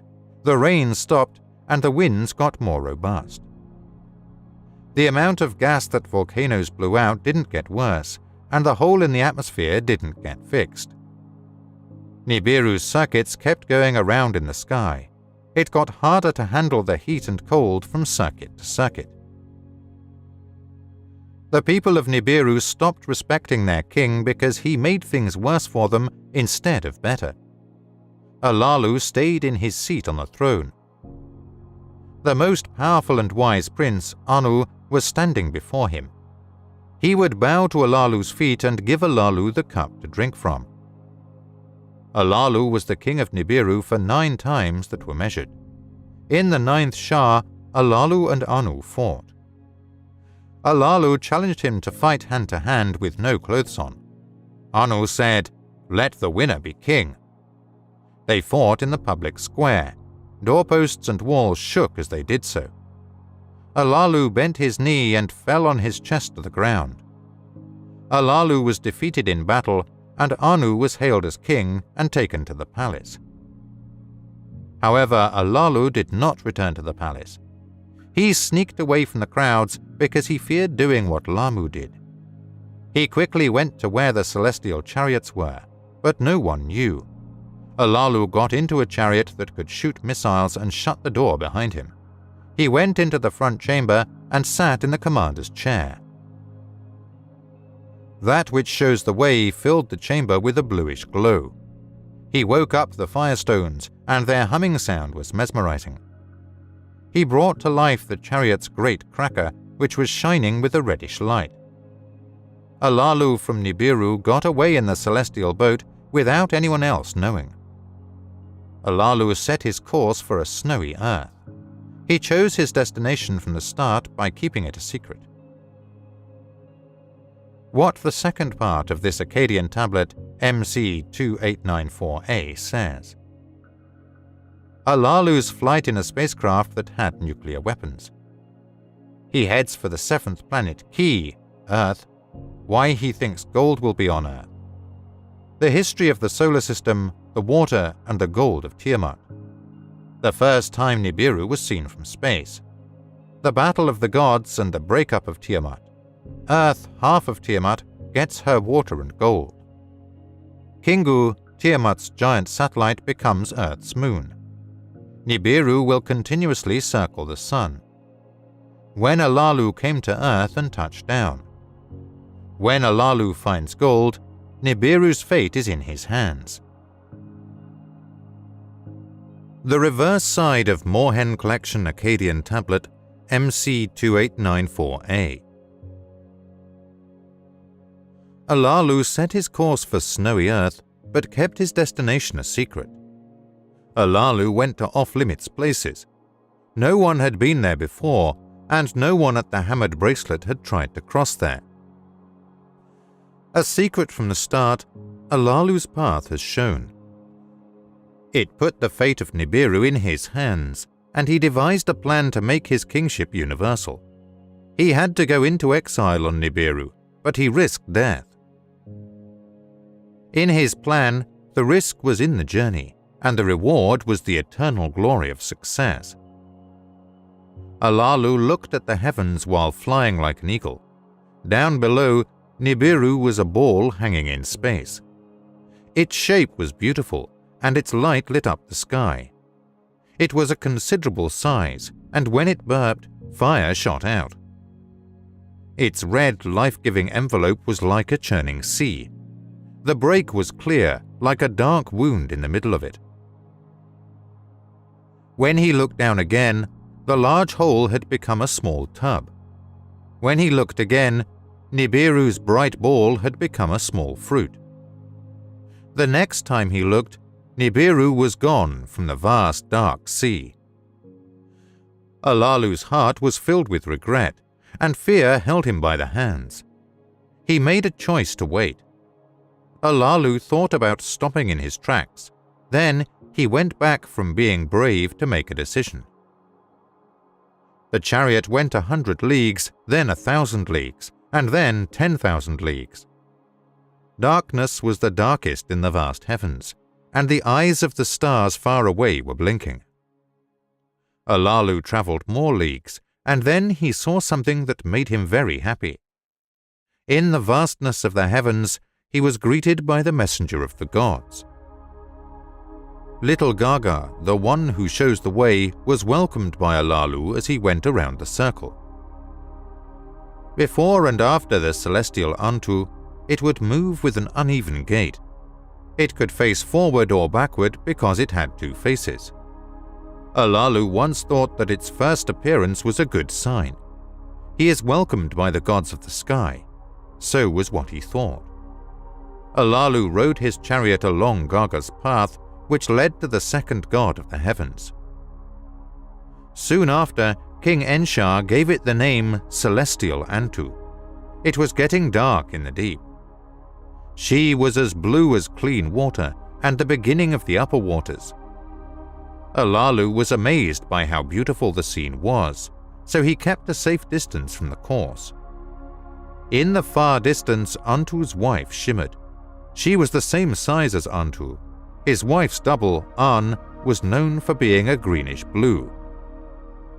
On its side, a dazzling host surrounded it, and they were given solid grounds. Alalu said goodbye to the two gods with love, but Gaga's path was still unclear. It was showing its old master, for whom it used to be a counselor, how the course was changing for Anshar, the highest priest of the heavens. By the speeding chariot, Alalu could see how Anshar was pulling him in. The chariot was beautiful, with bright rings of colors. He quickly turned his eyes away from Alalu and toward that which shows the way. He saw the family's bright star in the faraway heavens, which was very unusual. After a terrifying sight, the truth came out. A giant monster, following its destiny, cast a darkening shadow on the sun. Its creator, Kisha, ate it up. The event was scary, and Alalu thought it was a bad sign. It was too big for the giant Kisha, who was the leader of the firm planets. Storms swirled around it, hiding its face, and colored spots moved around on it. The god in the sky was surrounded by so many people that it was impossible to count them all. Their ways were hard to deal with, and they kept going back and forth. A spell was cast on Kisha, sending out divine lightning bolts. As Alalu watched, his path got off track. His direction was unclear, and his actions needed to be clarified. Then the deep darkness disappeared, and Kisha continued on his destiny to the circuit. As it slowly moved, the sun's light lifted its veil, revealing the one from the beginning. Joy in Alalu's heart was not long-lasting. He knew that beyond the fifth planet was the most dangerous place. The hammered bracelet was in charge. It was waiting to be broken. It was made by hammering together rocks and boulders. The rocks worked together like orphans without a mother. They went back and forth following an old plan. Their actions were disgusting, and their ways were hard to understand. Nibiru's probing chariots ate them up like hungry lions. The valuable gold that was needed to stay alive. They didn't want to move. Alalu's chariot was going full speed toward the hammered bracelet. The fierce boulders had to be bravely faced in close combat. Alalu stirred up the firestones in his chariot even more, and he drove that which shows the way with steady hands. The scary boulders next to the chariot moved forward like an enemy coming to attack. Alalu fired a death-dealing missile at them from the chariot. Then he fired another terror weapon at the enemy. As scared warriors, the boulders turned around, making way for Alalu. The hammered bracelet is like a spell that opens the door to the king. Even though Alalu was very deep and dark, the heavens were easy to see. He was not defeated by the bracelet's power. His mission did not end. In the distance, the sun's fiery ball, which was also its brilliance, was sending out rays of light toward Alalu. Before, it was a reddish-brown planet making its way around. It was the sixth of the gods of the sky. Alalu could only catch a glimpse of it as it moved quickly away from his path. The seventh object in the sky was the snow-colored earth. Alalu set his course toward the planet, and it was a very inviting place. Its catchy ball was more petite than Nibiru, and its catchy net was weaker than Nibiru. It had a thinner atmosphere than Nibiru, and clouds were swirling. Below, the earth is broken up into 3 regions. Snow white on top and bottom, with blue and brown in the middle. Alalu skillfully put the chariot's wings around the earth's ball to make a circle. In the middle, you could see both dry land and watery oceans. "I have reached my goal," he told the insides of Earth to pick up on the beam that went straight down. He shouted with excitement. Gold, a lot of gold, was shown by the beam. It was under a dark area and in the water as well. With his heart racing, Alalu decided to think about, will he crash and die if he lets his chariot fall on the dry land? Should he go straight into the water, where he might sink into oblivion? How will he stay alive? Will he discover valuable gold? Alalu was not moving in the eagle's seat, and he gave the chariot to fate. The chariot moved faster because it was fully caught in the earth's net. Its spread wings lit up, The air around Earth was like an oven. Then the chariot started to shake, making a terrible thunder sound. The chariot crashed suddenly, and all of a sudden, it stopped. Alalu couldn't move because the shaking and crash had made him lose his mind. Then he opened his eyes and saw that he was still alive. He had won and made it to the planet of gold. Now, here's what we know about the Earth and its gold. It tells about the beginning of time and how the gods in the sky made the world. When it all started in the above, there were no gods in the heavens, and in the below, Ki, there was no name for the firm ground. Apsu, their first leader, was all alone in the void. In the heights of the above, there were no celestial gods yet, and in the depths of the below there were no celestial gods either. Above and below were no gods yet, and no one knew what would happen. No reeds had grown yet, and there was no marshland. Apsu ruled the void all by himself. Then his winds mixed the waters of the beginning, and Apsu cast a divine and clever spell over the waters. He slept soundly in the deep of the void. Tiamat, the mother of everything, became his wife. She, indeed, was a mother from heaven and a watery beauty. Apsu's little Mumu then gave birth next to him, and he gave Tiamat a gift to bring to him as his messenger. Only she can have a gleaming metal, gold, that lasts forever. Apsu gave this beautiful gift to his wife. Then their waters mixed, and they had divine children to bring into the world. The Celestials were created in both male and female forms. Lamu and Lahamu were their given names. Apsu and Tiamat constructed a house below.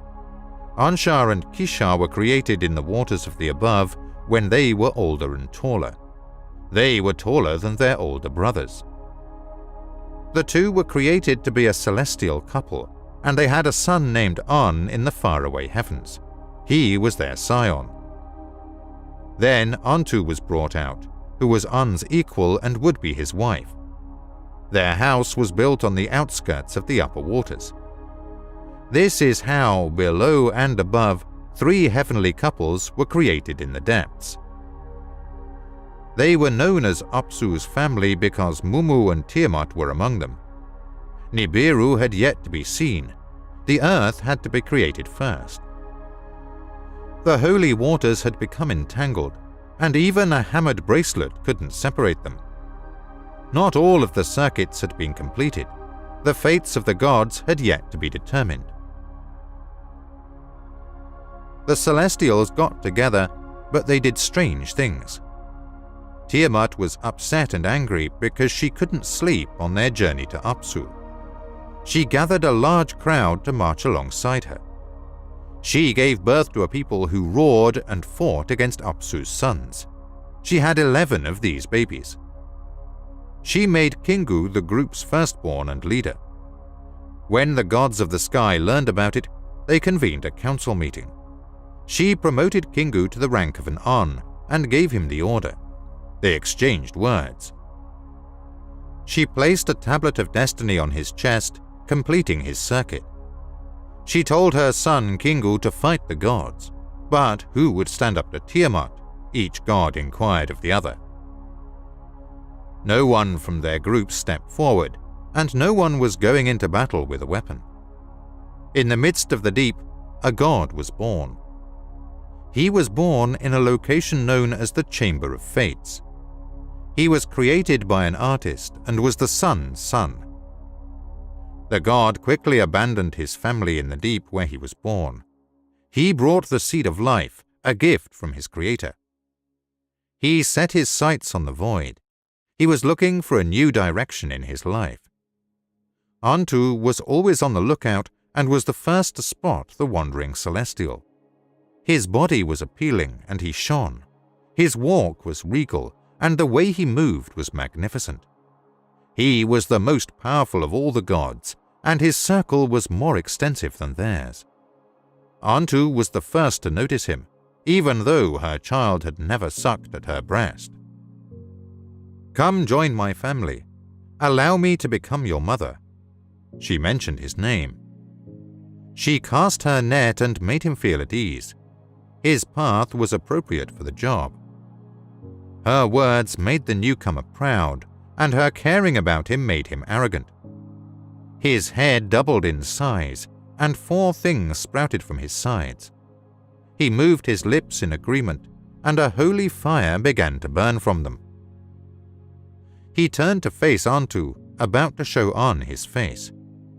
When On saw him, he exclaimed, "My son, my son. You will be responsible for something, and a host will be your servant. Let your name be Nibiru, because crossing will be remembered forever." When Nibiru passed by, he bowed to him and turned his back. He cast his net for Nibiru's 4 servants and caught them. His hosts are the south wind, north wind, fast wind, and west wind. With a joyful heart, Anu told his ancestor Anshar about Nibiru. When Anshar's messenger Gaga heard this, he sent words of wisdom to An to assign a task to Nibiru's people. He told Gaga to say what was on his mind. That Tiamat, the woman who gave birth to us, now despises us. She has organized a group of people who want to fight, and she is furious. Her 11 warriors and children fight alongside her against the gods. She piled Kingu on top of them and scribbled a fate on his chest for no apparent reason.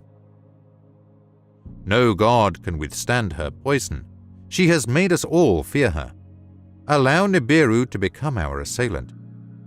Let him defeat Tiamat and save our lives. Decide what will happen to him, and then let him face our formidable foe. He went to Gaga. He bowed before him and repeated Anshar's words. He told Nibiru what his ancestor said and what Gaga said to him. Nibiru was taken aback by the words. Based on what he had heard, he imagined the mother whose children would eat her alive. He addressed An and Gaga. Without saying anything, his heart told him to go fight Tiamat. He stated, "If I am to defeat Tiamat and save your lives, I must gather the gods and declare that my destiny is supreme. Let all the gods agree in council that I should be in charge and that they should obey my commands." When Lamu and Lahamu heard this, they cried out in agony. The request was strange, and no one knew what it meant. The fate-deciding gods communicated with one another, so they informed me. They were all in agreement that Nibiru would be their avenger, and that he would have a wonderful life. Nobody will be able to argue with your rules from now on. None of us gods will go beyond your boundaries, they told him. Nibiru, go be our avenger. They carved out a princely path for him to take to Tiamat. They blessed Nibiru and bestowed upon him powerful weapons. Anshar also brought the evil wind, the whirlwind, and the matchless wind from Nibiru. Kishar's body was engulfed in flames, and he held a net around Tiamat. As a result, Nibiru set a direct course for Tiamat and prepared for battle. Now, let's look at what happened during the celestial battle. How the earth got its lead, and what will happen to Nibiru. The Lord went out and did his assigned task. He turned to face the raging Tiamat and cast a spell. He put on the pulsar and the emitter to protect himself. His crowned head glowed with a terrifying light. The smiter was on his right and the repeller was on his left. Like a storm, he sent out his 7 helpers, the winds. He dashed toward Tiamat, who was enraged and yelling for a fight. The gods surrounded him, but they did not follow him. He was going forward to get a better look at Tiamat and her entourage, the plan devised by Kingu, the leader of her host. He lost his sense of direction, got off track, and didn't know what to do when he saw brave Kingu. Tiamat's group was completely surrounded, and they trembled in terror. Tiamat shook down to her roots and let out a mighty roar. She cast a spell and surrounded him with her charms on Nibiru. They both agreed on something, and the fight began. Tiamat and Nibiru came face to face and moved in opposite directions. As the battle approached, they decided to fight on their own. The Lord spread his net and threw it in an attempt to catch her. Tiamat screamed like she was insane in rage. She had gone insane. Nibiru pushed the evil wind from behind him in front of her and let it go. She attempted to swallow the evil wind, but could not close her mouth. The evil wind struck her in the stomach and entered her body. Her stomach was rumbling, her body was swollen, and her mouth was open wide. Nibiru pierced the hole with a sharp arrow of divine lightning. It entered her body through her stomach, it shattered, it tore into her womb and broke her heart. He took her last breath now that he had her under control. Nibiru examined Tiamat's lifeless body, which resembled a dead animal. The 11 employees of their deceased employer trembled in horror. They were caught in Nibiru's net and were unable to escape. Tiamat made Kingu the gang's leader, so he was one of them. He was chained and tethered to his dead mistress by the Lord. He took the tablets of destiny from Kingu, which he found repulsive. He signed the destine and tied it to his chest. The rest of Tiamat's troop became prisoners in his web. He trod on them, breaking them up into small bits. He connected them to his circuit and led them back to the course to turn around. Nibiru then fled the area where the combat had taken place, to the gods, who sent him to inform them of their victory. Nibiru passed on and onto on his way to the abode in the deep. He circled Apsu, visiting Kisha and Anshar along the way. He proceeded to tell the others after Gaga came out to greet him. He next considered what would happen to Tiamat, who was no longer alive, and Kingu. Lord Nibiru returned to Tiamat, whom he had tamed. He found her, glanced at her dead body, and then walked away. A deception was devised to divide the monster in his heart. Then, like a muscle, he split her chest and lower torso into 2 halves. When the Lord trod on her backside, he severed her top half. He cut open her inner channels and marveled at her golden veins. He summoned the north wind, his ally, from his side. He instructed them to place the severed head of the wind in the empty area. The Nibiru wind then passed over Tiamat, sweeping over her raging waves. Nibiru fired a lightning bolt at North Wind. He transmitted a message, and Tiamat's head was taken away in a blaze of light to an unknown location. Kingu was also sent away with her, and the portion that had been severed was to be his friend. Nibiru then considered what would happen to the back part. He wanted it to be a combat trophy that would survive eternally. The battleground to be enshrined serves as a permanent reminder. He used his mace to sever the horse's back. They then strung them all together to form a hammered bracelet. He secured them as watchmen by locking them together, a firmament to keep the waters separate from the waters.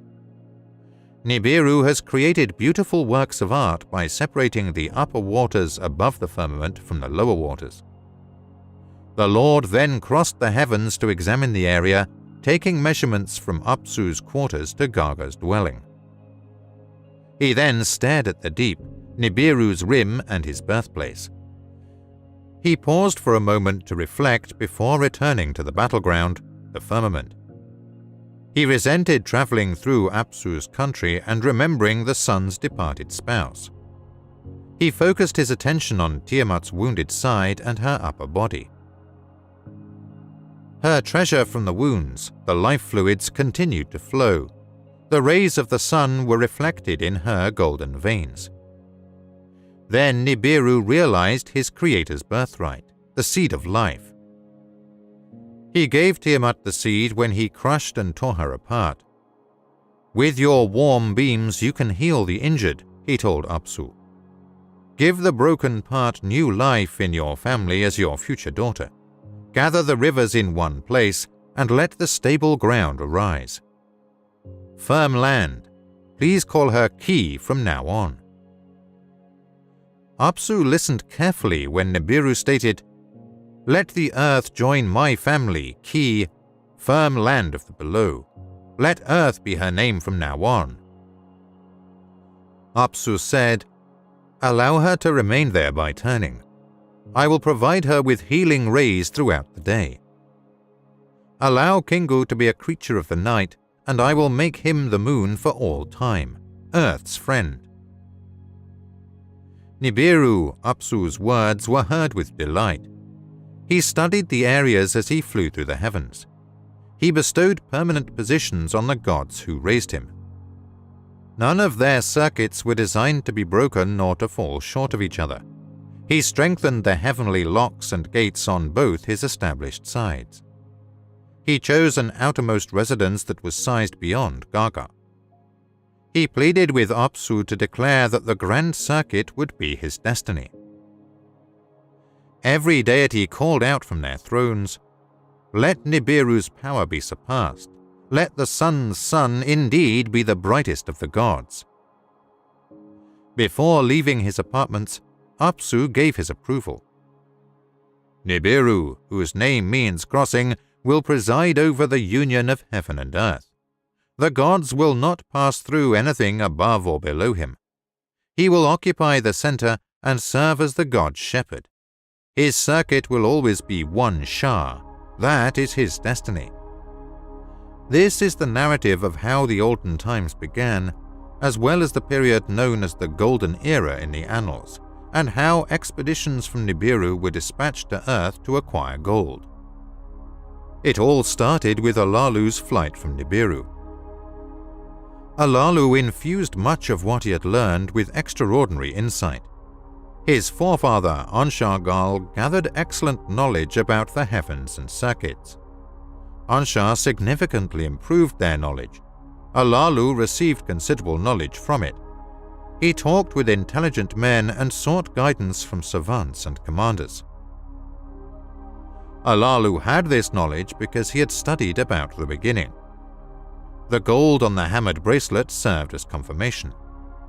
The gold in Tiamat's hammered bracelet was the indicator. With thundering claps, Alalu triumphantly landed on the planet of gold in a chariot. He used a beam to scan the surroundings for his whereabouts. Hello, a chariot came down to Earth and landed on the edge of a vast marsh. He changed into a fish suit and an eagle helmet. He then unlocked chariot's hatch, pausing to consider. The heavens were blue-white and the earth was dark. There was silence and no one to greet him. He stood alone in a strange world, perhaps from Nibiru, exiled forever. He lowered himself to the ground and trod on the dark-colored earth. Hills in the distance could be seen, and many forests nearby. He stepped into one of the wetlands in front of him. He trembled as he felt the chill of the marsh's waters. He returned to solid ground and found himself alone in an unfamiliar world. He was seized with thoughts, aching for his bride and children. Had he been exiled from Nibiru forever? He couldn't stop wondering about it. He quickly returned to the chariot with food and drink to keep himself alive. Then, thanks to profound sleep, he awoke from a deep nap. He couldn't remember how long he'd slept or what had woken him up. Outside, there was a dazzling light and an unseen glow on Nibiru. He took a tester-equipped pole from the chariot. It consumed the planet's air, proving its compatibility. After opening the chariot's hatch, he inhaled deeply. He inhaled again, then another, then another. The air in Ki was suitable. Alalu clasped his hands and sang a happy tune.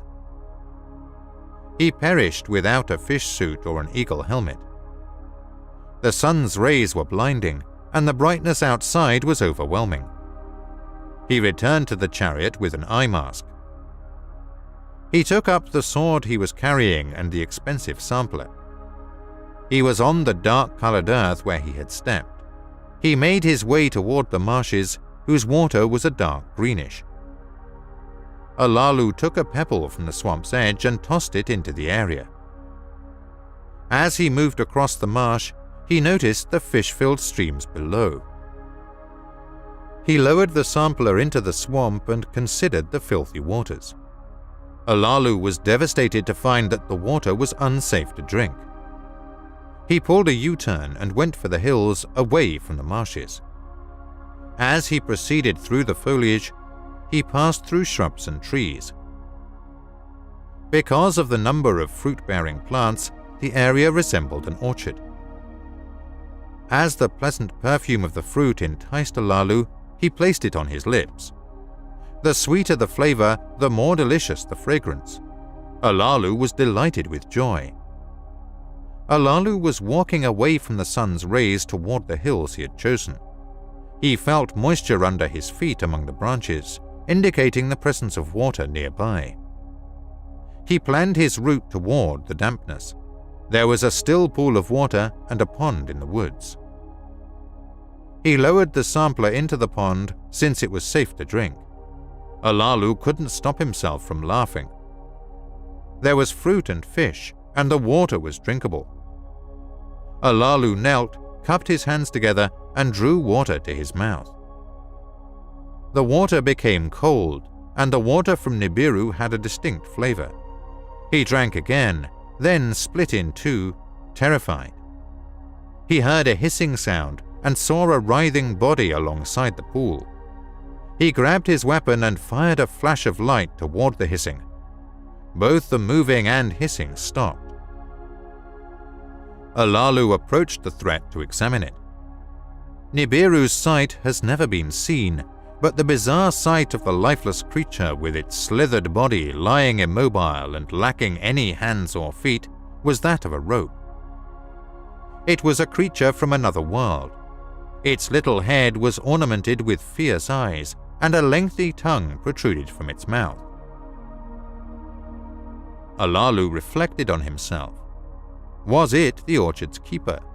Was it the water's master? He doubted himself. He was carrying water in his flask and moving while keeping a lookout for the chariot. He also gathered some excellent fruits before setting off for the chariot.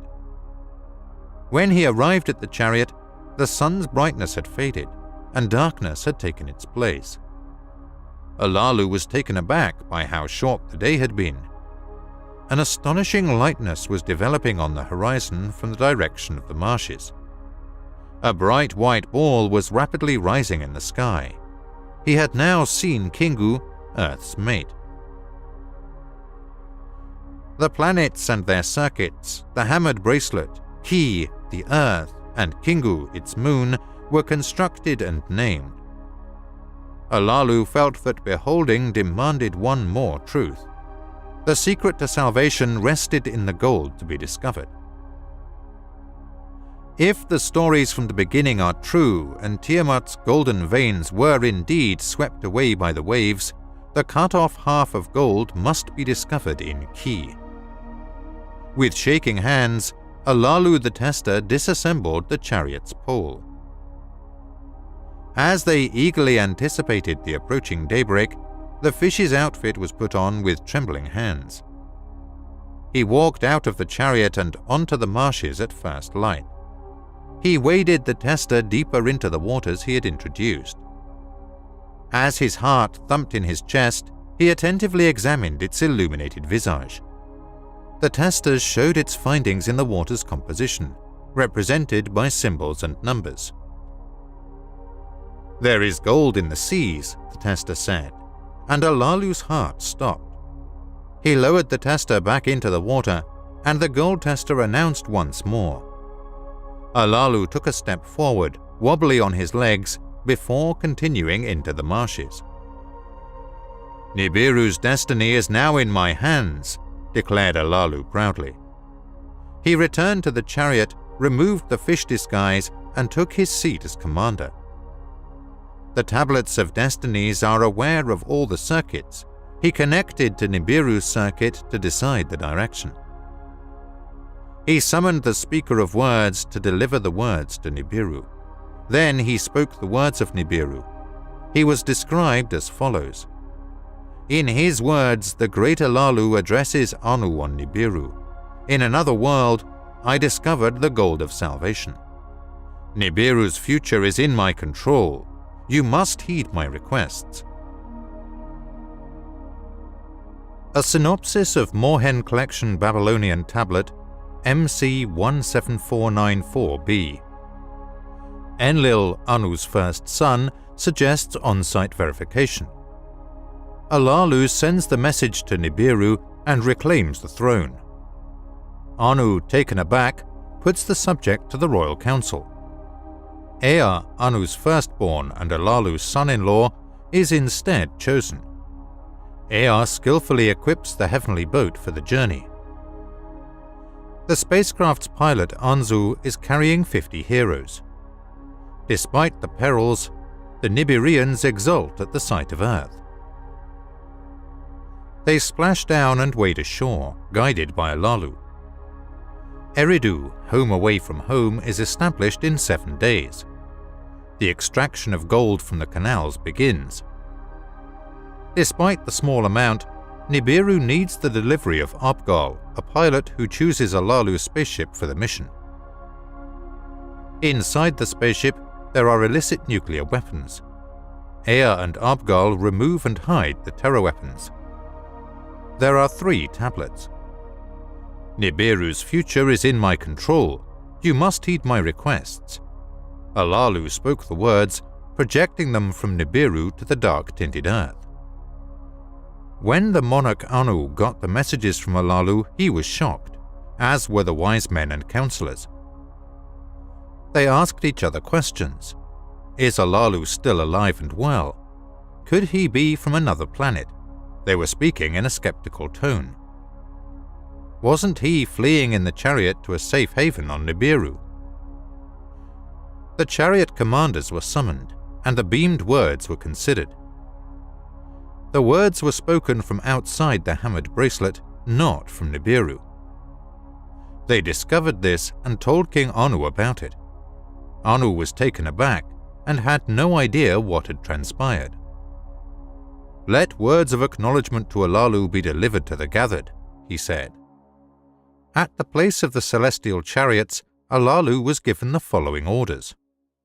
Anu the king wishes his congratulations and expresses his joy upon knowing about your health.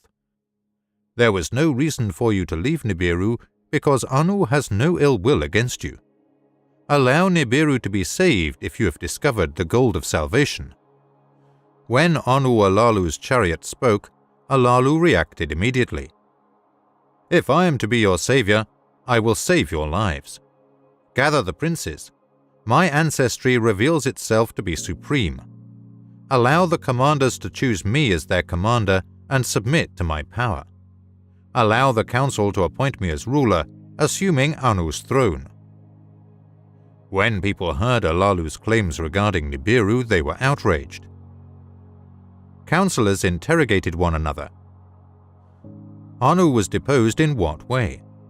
What is the condition of his asylum? Did he really find gold?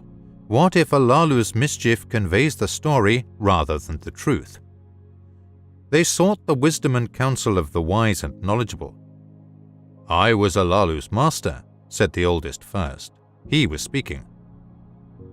He had listened to the beginning's instructions and the celestial battle lessons he was learning. If he had gone beyond the hammered bracelet, he would have known of the aquatic monster Tiamat and her golden veins. His safe sanctuary is the 7th planet from Earth. Before the assembly, a prince addressed the subject, claiming to be Anu's son and the son of Anu's wife, Antu. Enlil's name means Lord of the Command. He was issuing warnings. Alalu is deafeningly silent when discussing circumstances. He wreaked havoc, losing the throne in a single wrestling match. If Tiamat's gold had been discovered, the proof was necessary. Would it be sufficient to protect our environment? How is it transported to Nibiru via the hammered bracelet? Enlil, Anu's son, spoke in this manner, and many other questions were asked. Even though many responses and proof were required, everyone agreed. Alalu had received the assembly's message, and he needed to respond. Alalu weighed the importance of his statements and chose to divulge his secrets. He recounted his voyage and its perils. He extracted the tester's crystal internal organs and the sampler's crystal heart.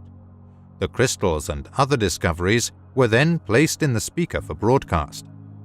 "Declare me king and obey my orders now that the proof has been revealed," he made a strong demand. The sages were stunned. He demolished the bracelet with weapons of terror and unleashed even more havoc on Nibiru with Alalu. As Nibiru circles that region, tragedies accumulate in Alalu. The kingship to be changed was a serious matter, and there was much concern in the council. Anu was king not only because of his ancestors, but also because of fair warfare. Anu's son spoke in front of the assembled princes. He was one of the sages recognized for his all-encompassing wisdom. He was known as Enki, he whose home is water, and he was a master of the secrets of the waterways.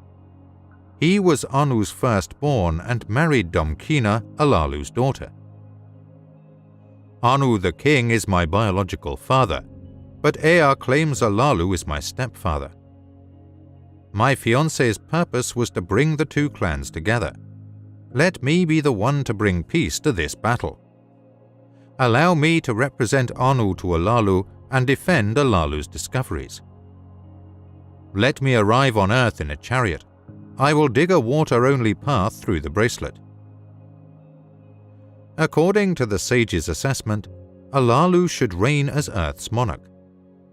Let there be a second wrestling bout, and if Nibiru can save, who will rule? Allow it to make a decision. Let me retrieve the valuable gold from Earth's rivers and return it to Nibiru. The prince's advisors, sages, and commanders were ready for the struggle they had discovered as they listened in amazement to Ea's words. "Allow it to happen. Allow Ea to travel and the gold to be examined," Anu stated. "I'll fight Alalu once more. May the victor reign as Nibiru's monarch." Alalu received the ruling's words. After thinking, he welcomed Ea, his son by marriage, to Earth. Collecting gold from the seas, put it to the test for Nibiru's salvation and decide whether Anu or I shall rule the second wrestling throne. Okay then, Anu presided over the gathering. Enlil protested, but the king's word was final. When he arrived at the chariot location, he sought the council of commanders and wise men. He considered the risks of the venture and the difficulties of mining and transporting the gold. He carefully analyzed Alalu's transmission and requested additional testing to obtain the necessary answers. He was making a tablet of destinies for himself.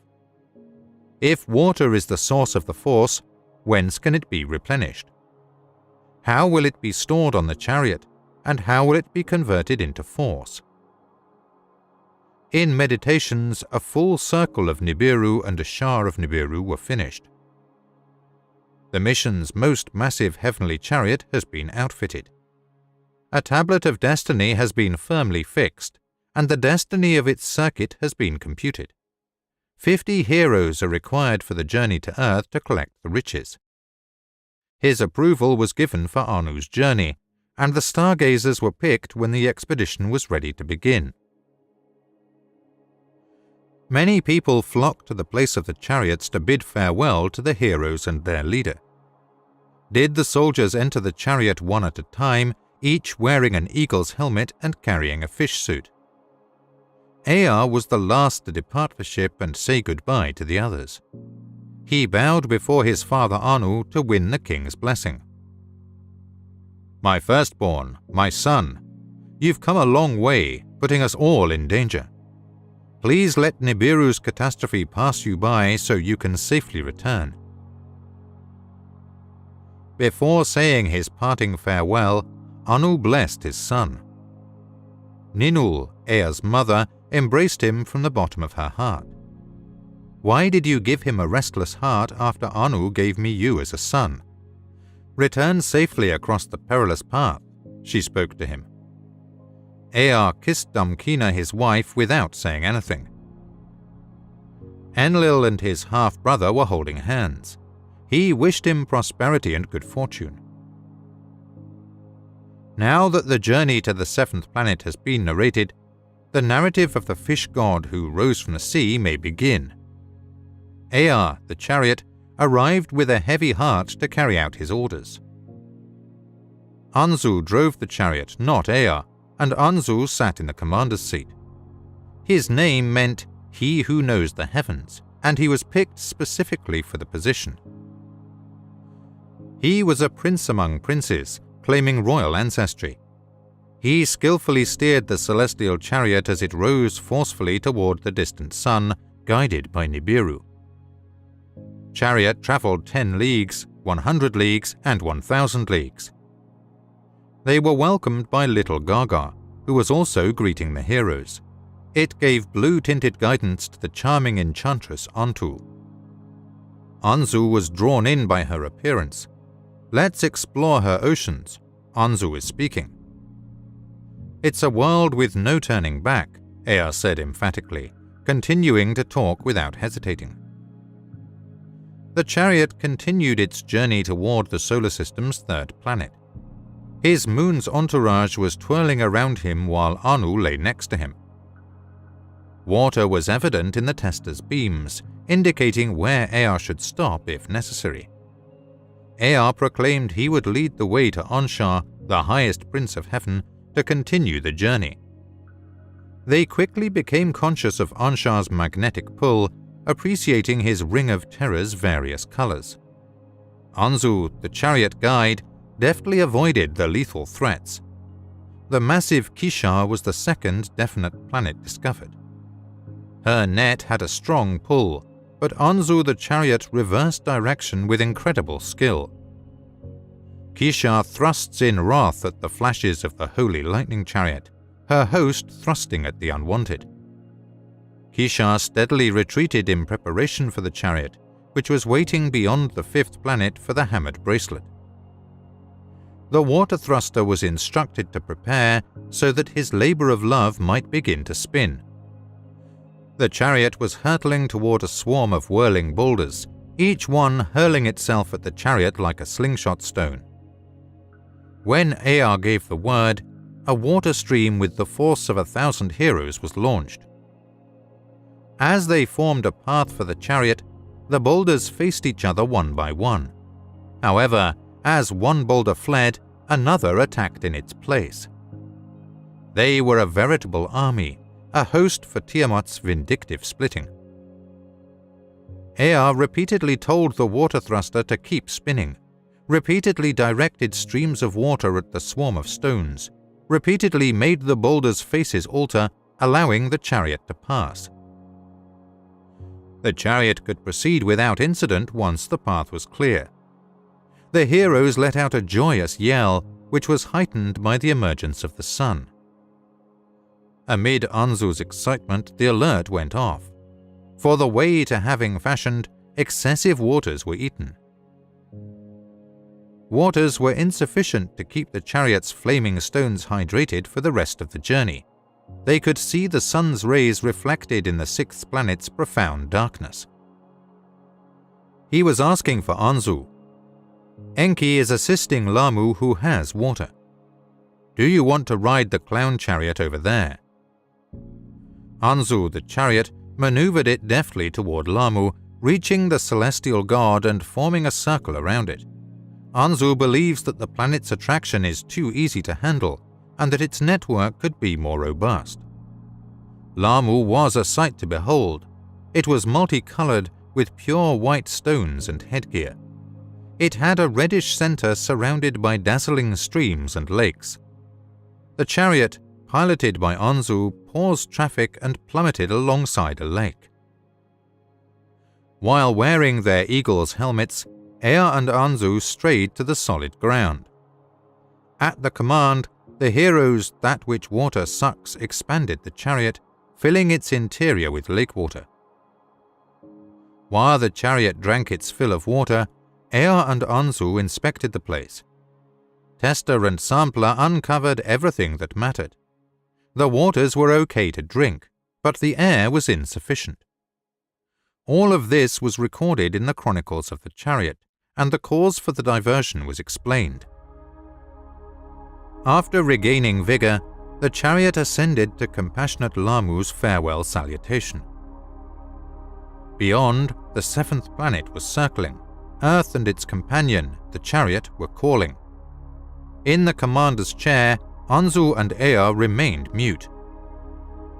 They were on their way to discovering whether Nibiru would offer them salvation or damnation. The chariot must be slowed, or it will perish in Earth's dense atmosphere, Anzu informed Ea. Make leisurely circles around the moon, Earth's friend, he was proposed to by Ea. They circled the moon, prostrate and scarred by the celestial battles destroyed Nibiru. As a result, the chariot slowed as it reached Anzu, the seventh planet. He drew the chariot in a circle twice the size of the Earth, and then gradually drew it closer to the firm land. The planet was 2/3 snow-colored with a black center. They could see the firm lands and oceans while looking for the signal beacon from Alalu. Alalu's signal was sent whenever an ocean met the dry ground, and the wetlands absorbed 4 rivers. Because it was so vast and heavy, the chariot belongs in the marshes, Anzu made a remark. Because the Earth's tugging net is too strong, the dry ground cannot descend, Anzu informed Ea. Splash down, splash into the waves of the ocean, Ea to Anzu screamed. Anzu drove his chariot around the Earth one more time before carefully lowering it to the water's edge. The chariot's lungs expanded as air entered them. It splashed into the water below, but did not sink. A voice from the speaker said, "Welcome to Earth." Alalu took the floor. His beaming statements pointed in the direction of his whereabouts. The chariot was moving through the river in the direction Anzu the chariot indicated. Soon, the vast sea began to close in, and dry ground appeared on both sides as a protector. On the suitable highlands, brown-hued hills rose to the left, their heads pointed to heaven. The chariot, floating like a ship on the waters, made its way to Alalu's place. The marshes ahead were replaced by the oceans as the dry land was swamped. In response to the hero's orders, Anzu ordered their fish suits. The heroes entered the marshes via the chariot's hatch. Strong ropes were connected to the chariot and used to pull it. Alalu's beaming statements became more powerful. "Hurry, hurry," this is what he stated. At the marsh's edge there was a sight to behold. Alalu's sacred vessel, Nibiru, was riding in a chariot that gleamed in the sunlight. The hero accelerated his movement toward Alalu's chariot. They accelerated. Ea put on his fish suit out of impatience. His chest felt like it was pounding like a drum. He jumped into the swamp and dashed toward the edge. The bottom was more profound than he expected, and the marshes flooded to vast heights. He changed his pace to that of a swimmer, propelling himself ahead with powerful strokes. He could see verdant pastures as he approached dry land. He rose up and began walking once his feet touched solid ground. Alalu stood in front of him, throwing his hands wildly. Ea emerged from the sea and stood on the dark surface of the earth. Alalu dashed in his direction and embraced his son through marriage tightly. "Welcome to a new world," Alalu spoke to Ea. This describes how Eridu came to be on Earth and how the 7-day count began. Alalu, Ea held hands in silence, his eyes welling up with ecstasy tears. Ea bowed in front of him in respect for his father, whom he had married. The heroes were making their way through the marshes, while others were running toward the dry ground while clothed in fish suits. "Don't let the chariot go down. Avoid the dirt ahead by anchoring it in the water." Anzu was in command. The heroes landed in front of Alalu. They were working on bows. Anzu, the last chariot to leave, arrived. He bowed before Alalu and the two exchanged greetings. All visitors were greeted warmly by Alalu. Everyone in the room heard Ea's instruction. "I am Earth's commander," this is what he stated. "We have arrived on a life-or-death mission. Nibiru's future is in our hands." He looked about for a probable spot for his planned encampment. "There are mounds in the soil." Ea issued the order to set up a camp. He was pointing to a nearby reed hut home erected by Alalu. "To the king, my father, Anu, herald your triumphant arrival," he said to Nibiru before saying to Anzu. As it turned, the hue of the heavens changed from dazzling to scarlet. They were watching something unprecedented. The sun was disappearing like a red ball on the horizon. Fear incapacitated the heroes of the great calamity. They were terrified. "A lowering of the sun. It is indicating the end of one day on Earth," Alalu says as he laughs. "Lay down for a quick snooze. A night on Earth is short. The sun will appear before you know it, and it will be morning on Earth." The heavens and the earth separated as darkness descended abruptly. Lightning strikes pierced the darkness, and it rained and thundered. Winds like storms from an otherworldly god blew across the ocean. Within the chariot, the heroes assembled. They were upset since they had not gotten any sleep. With bated breath, we awaited the return of the sun. When its rays appeared, they giggled and slapped each other on the back. Their first day on Earth included both an evening and a morning. By daylight, Ea had already considered the occurrences. He was considering how to divide the oceans. Engur fashioned the master from the beautiful waters to provide drinking water.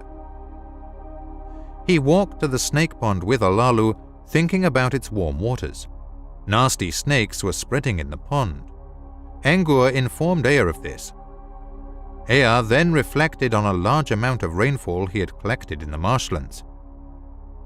He named the reed thicket he was directing and delegated wetland maintenance to Enbilulu. Enkidu, who was in charge of the ditch and dike, constructed a boundary so that the marshes could create a collection area for the rainwater. As a result, marsh waters and pleasant waters were separated from the waters above and below. The second day on Earth occurred between the hours of dusk and dawn. As soon as sundawn was declared, the hero accomplished the chores assigned to him. Alalu Ea's steps were aimed toward the grass and trees area. Herbs and fruits of various kinds grow on everything in the orchard. Ea posed the following inquiries to his vizier Isimud. What exactly is this plant? What exactly is that plant? He was curious. Isimud, a learned man, could tell what food grew well. He ripped a fruit from a honey plant for Ea. In his remarks to Ea, he ate one fruit and Ea ate one fruit. The hero, the guru, is given power over the food that grows due to his excellent reputation. As a result, the hero was given drink and nourishment, but he was unsatisfied. The third day on Earth occurred between the hours of dusk and dawn. The winds died down on the fourth day, and the waves had no effect on the chariot. Allowing the chariot's tools to be brought, and the encampment's dwellings to be built. This was given by Ea. In charge of mold and brickmaking, Kula assigned Ea to make clay bricks and give Mushdamu the order to build foundations and dwellings. The sun shone all day brightly, generating the day's brightness. By sunset, Kingu, one of the heavenly gods, was supposed to represent the Earth's moon, which casts a pale light on Earth and a lesser light to rule the night when it is complete. It was the fourth day on Earth, late at night and early in the morning. On the sixth day, Ea Ningisig gave the order to build a reed boat. It is critical to assess the extent of the swamplands and the distance between the marshes. Ulmarsh, the one who knows what swarms in the oceans and who amid the birds that soar. Enki relied on Ulmarsh to help him distinguish between good and evil. The Ulmarsh were unaware of many creatures that swam in the oceans and take flight in the air. Their sheer numbers were astounding. The carp were large and swimming among the undesirables. Ea summoned Enbilulu, master of the marshlands, Enkimdu, commander of the ditch and dike. He spoke to them in the marshlands to build a barrier. Catching fish with the help of canebrakes and green reeds, a trap for carp that could not escape from a net was set up there. No bird suitable for consumption could escape from its net. For the heroes given, fish and poultry were separated into gorgeous varieties. It was now the morning after the sixth day on Earth had ended. On the sixth day, each of the orchard's creatures began keeping score. Enuosag to his task of distinguishing between what creeps and what walks on foot. Their personalities left Enuosag stunned, and he told Ea about the ferocity of their wildness. Mushdamu was summoned by Ea Kula, who issued the following urgent orders. The houses will be completed by the evening, and a fence will surround them for security. The warriors who took up the assignments quickly laid bricks on the foundations. The roofing was made of reeds, while the fencing was made of felled trees. A beam that kills from the chariot carried over a speaker that words beams to the house he made for Ea, Anzu. Everything Ea, Alalu and Anzu did was positive in light of their acts. The camp was completed by the evening. The heroes gathered for the evening. The sixth day has nighttime and morning hours. On the seventh day, the heroes of the encampment gathered. They overheard Ea declare to them, "We have taken a risky, dangerous road from Nibiru to the seventh planet. We landed on Earth, did much good, and established an encampment. Today should be a day of relaxation, and the seventh day should always be a day of rest. The phrase Eridu should now be replaced with home in the far away, which means the same thing. To fulfill a vow, declare Alalu of Eridu as commander." The assembled heroes roared their approval in unison. Before paying respect to Ea, Alalu said the following words of agreement. "Give Ea a new nickname, Nudimud, the artful fashioner." The hero all nodded in agreement. The seventh day has nighttime and morning hours. This is the narrative of how the gold search began, and how Nibiru's plans to save itself fell miserably. After Eridu's tent had been erected and the heroes had eaten enough to satisfy them, Ea gold was gathered from the canals. The chariot's firestones were stirred, as was its great cracker. With that which water sucks from the chariot expanded, it was immersed in marsh waters. Water was directed into a crystal jar. The water draws out all the metal in the jar, including the crystals. The water was then spat out of the vessel and into the fish pond, where the metals in the water were collected. Ea was a talented tailor, and his creations were fantastic. Marsh waters were pulled in and spewed for 6 days on Earth as metals accumulated inside the vessel. Ea and Alalu studied the metals on the seventh day. The metals in the jar varied. There was plenty of copper and iron, but gold was scarce. In the chariot was another vessel, another work of art by Nudimmud. After being split into numerous categories, the metals were delivered ashore one by one. As a result, the heroes must work for 6 days straight before taking a day off. Over 6 days, the crystal bowls were filled and emptied. On the 7th day, metals were counted. There were also copper, iron, and other metals, and the gold was collected in the most miniature mound. During the night, the moon waxed and waned. The month made its circuit call. It declared the 7th day, a day of rest, by its half-crown when the month began, as its 6 days of sparkling horns signified. The moon was seen halfway through its fullness. After that, it shrank. The moon's orbit aligned with the sun's path, revealing the Earth's face. The moon's motions captivated Ea, Ki's attachment to Kingu. He pondered, what was the purpose of the attachment, and what divine sign did it convey? Month referred to Ea as the moon's circuit, and Month named its circuit. The rivers separated in the chariot for a month and 2 months. The sun gave Earth a new season every 6 months. Ea named winter and summer. Winter and summer existed. By the year of Earth, Ea had completed the circuit. By the end of the year, the accumulated gold account had been taken. There should have been more to send to Nibiru. The swampland's waters were insufficient. Transport the chariot to the more bottomless, unfathomable sea. Ea had already stated this. The chariot was unmoored and returned to its original place.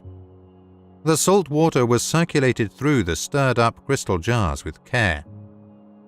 Metals were classified into numerous categories, and gold shone brightly among them. Ea received word of the events from the chariot and sent it to Nibiru, where Anu was overjoyed. Nibiru was on its way to the sun's dwelling and was getting closer to Earth on its Shah circuit. Anu inquired eagerly about the gold. Was he asking, have enough arrived to send to Nibiru? Unfortunately, more of the gold from the waters was needed. Let another Shah go by and double the amount. Ea gave advice to Anu.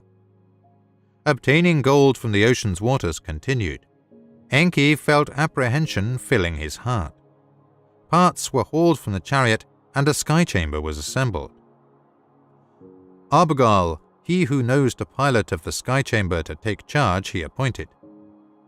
Daily in the sky chamber with Abgal did Ea upward soar, the earth and its secrets to learn. For the sky chamber an enclosure was constructed. By Alalu's chariot was it placed. Daily the crystals in Alalu's chariot did Ea study. What by their beams was discovered to understand. Whence does the gold come? He asked Alalu. Where on earth are Tiamat's golden veins? In the sky chamber with Abgal did Ea upward soar, the earth and its secrets to learn. Over majestic mountains they roamed. In the valley's great rivers they saw steppes and forests below were stretched, and thousands of leagues were within reach. Vast lands separated by oceans they recorded. With the beam that scans the soils they penetrated. On Nibiru impatience was growing. Was the outcry increasing? Can gold protection provide? Assemble the gold. On Nibiru's bearing gold you must deliver. So did Anu Ea's command. Repair Alalu's chariot for returning to Nibiru, make it fit, and prepare it for the Shah's completion. So was Anu saying. Ea, his father's, the king's words were heeding. He contemplated repairing Alalu's chariot. As the sky chamber won eve by the side of the chariot, they landed. With Abgal the chariot, they entered a secret deed in the darkness to perform. The weapons of terror, the 7 of them, from the chariot they removed. To the sky chamber they took them inside the sky chamber to give them hiding. By sunrise, Ea with Abgal in the sky chamber soared to another land was their direction. There, in a secret place, did Ea the weapons hide. In a cave, a place unknown, he stored them. Then to Anzu Ea words of command gave. To repair Alalu's chariot he directed, for returning to Nibiru to make it fit, by the Shah's completion to make it ready. Anzu, in the ways of chariot, is exceptionally skilled in the task his labours set. He made its thrusters hum again, its tablets he contemplated. The absence of the weapons of terror he soon discovered. With anger, Anzu cried out. Ea of their hiding away explained. Forsworn is the weapon's use, Ea was saying. Neither in the heavens nor on firm lands shall they ever be harnessed. Without them, no passage through the hammered bracelet is safe. Without them, without water thrusters, the danger is endurance surpassing. Anzu is speaking. Alalu of Eridu, the commander, the words of Ea considered. To the words of Anzu heed he gave. The words of Ea by the council of Nibiru are attested, Alalu was saying. But without the chariot's return, Nibiru shall be doomed. Abgal, who knows to pilot boldly toward the leaders, stepped forward. I shall be the pilot. The dangers I shall valiantly face, he was speaking. Thus was the decision made. Abgal shall be the pilot, and Anzu on earth shall stay. On Nibiru, the stargazers, the destinies of the celestial gods contemplated, an opportune day they were selecting. Into Alalu's chariot basketfuls of gold were carried. The forepart of the chariot Abgal entered, the commander's seat he occupied. From the chariot of Enki to him Enki's tablet of destiny gave. Shall be that which shows the way for you. By the opened pathway you shall find. The chariot's firestones Abgal stirred up. Their hum-like music was enthralling. He enlivened the chariot's great cracker, a reddish brilliance it was casting. Enki and Alalu, the multitude of heroes, were standing around saying farewell to him. They were bidding. Then the chariot with a roar heavenward rose, to the heavens it ascended. To Nibiru words of the ascent were beamed. There was much expected of Nibiru. Synopsis of the fourth tablet. The Nibirians hail even the small gold delivery tests of gold's use as an atmospheric shield succeed. Additional heroes and new equipment are sent to Earth. Gold extraction from the water continue to disappoint. Ea discovers gold sources that need deep mining in the Abzu. Enlil, then Anu, comes to Earth for crucial decisions. As the half-quarrel brothers' lots decide the tasks, Ea, renamed Enki, Earth's master, goes to the Abzu. Enlil stays to develop permanent facilities in the Edid. As Anu prepares to lease, he is attacked by Alalu. The seven who judge sentence Alalu to exile on Lamu. Anu's daughter Ninma, a medical officer, is sent to Earth. Stopping off at Lamu, Mars, she finds Alalu dead.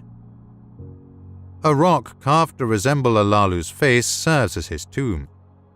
Anzu is given command of a way station on Lamu. Reverse side, partly damaged, Morhen Collection Assyrian Tablet, Mosul MC1265M. To Nibiru words of the ascent were beamed. There was much expected of Nibiru. With confidence, Abgal, the chariot guiding.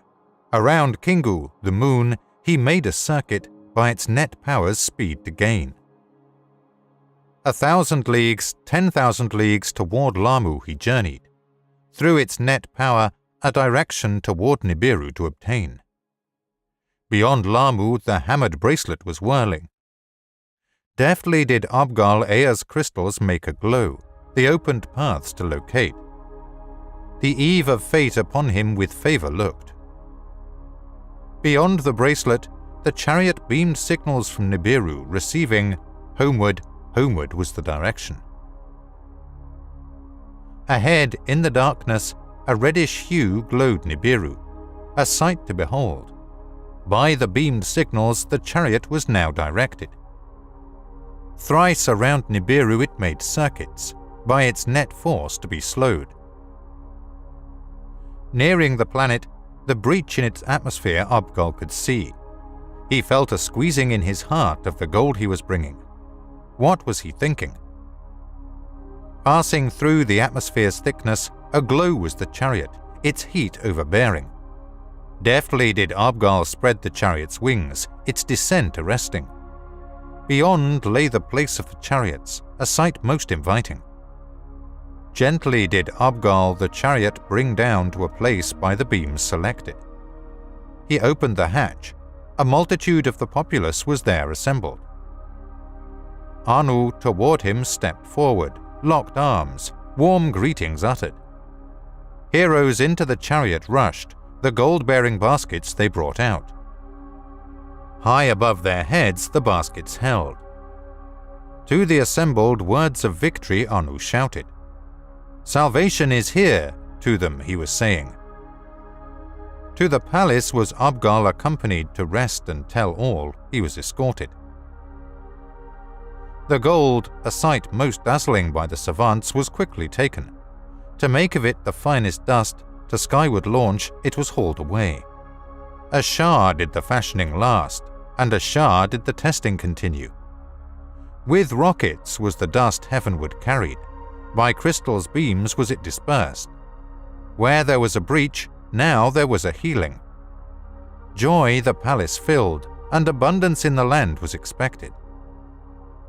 To earth Anu's good words were beaming. Gold gives salvation. The obtaining of gold continues.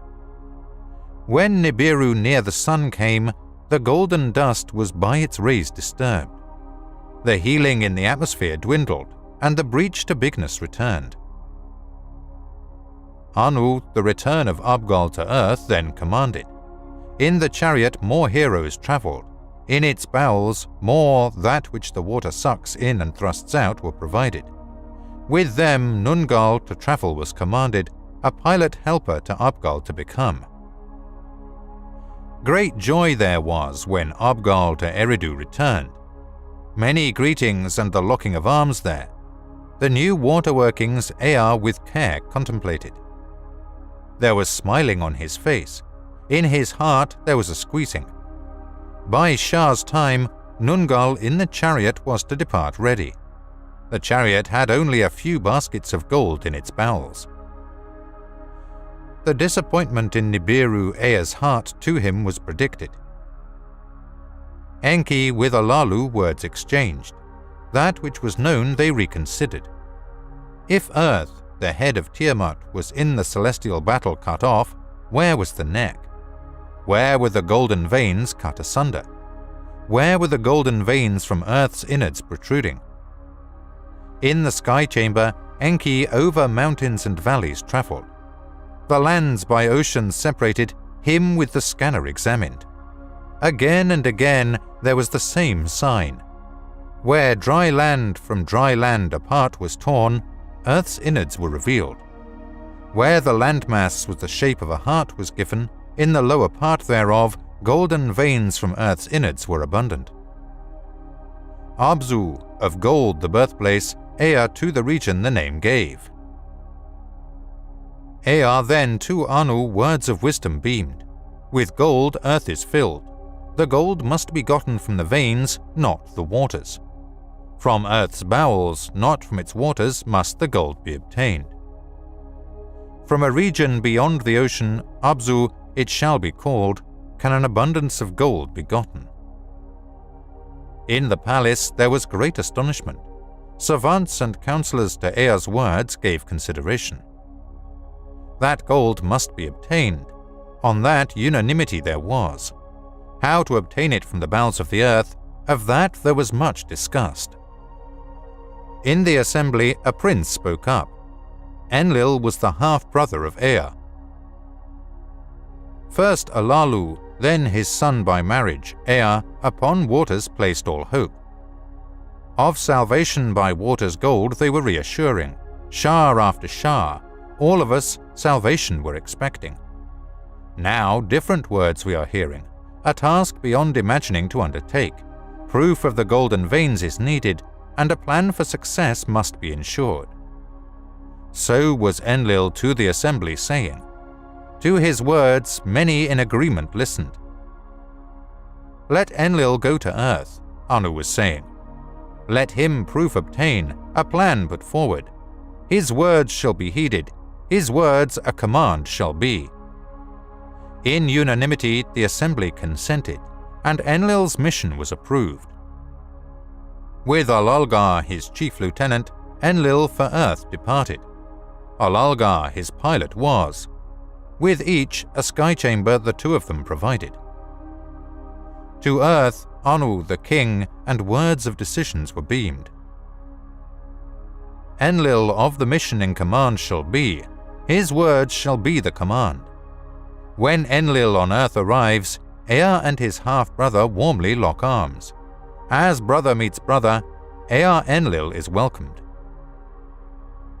To Alalu, Enlil made a bowing. Alalu with weak words bade welcome. The heroes, to Enlil's words of warm welcome, were shouting at the commander much as they were expecting.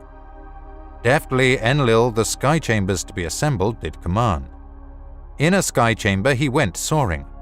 Alalgar, his chief lieutenant, was the pilot with him.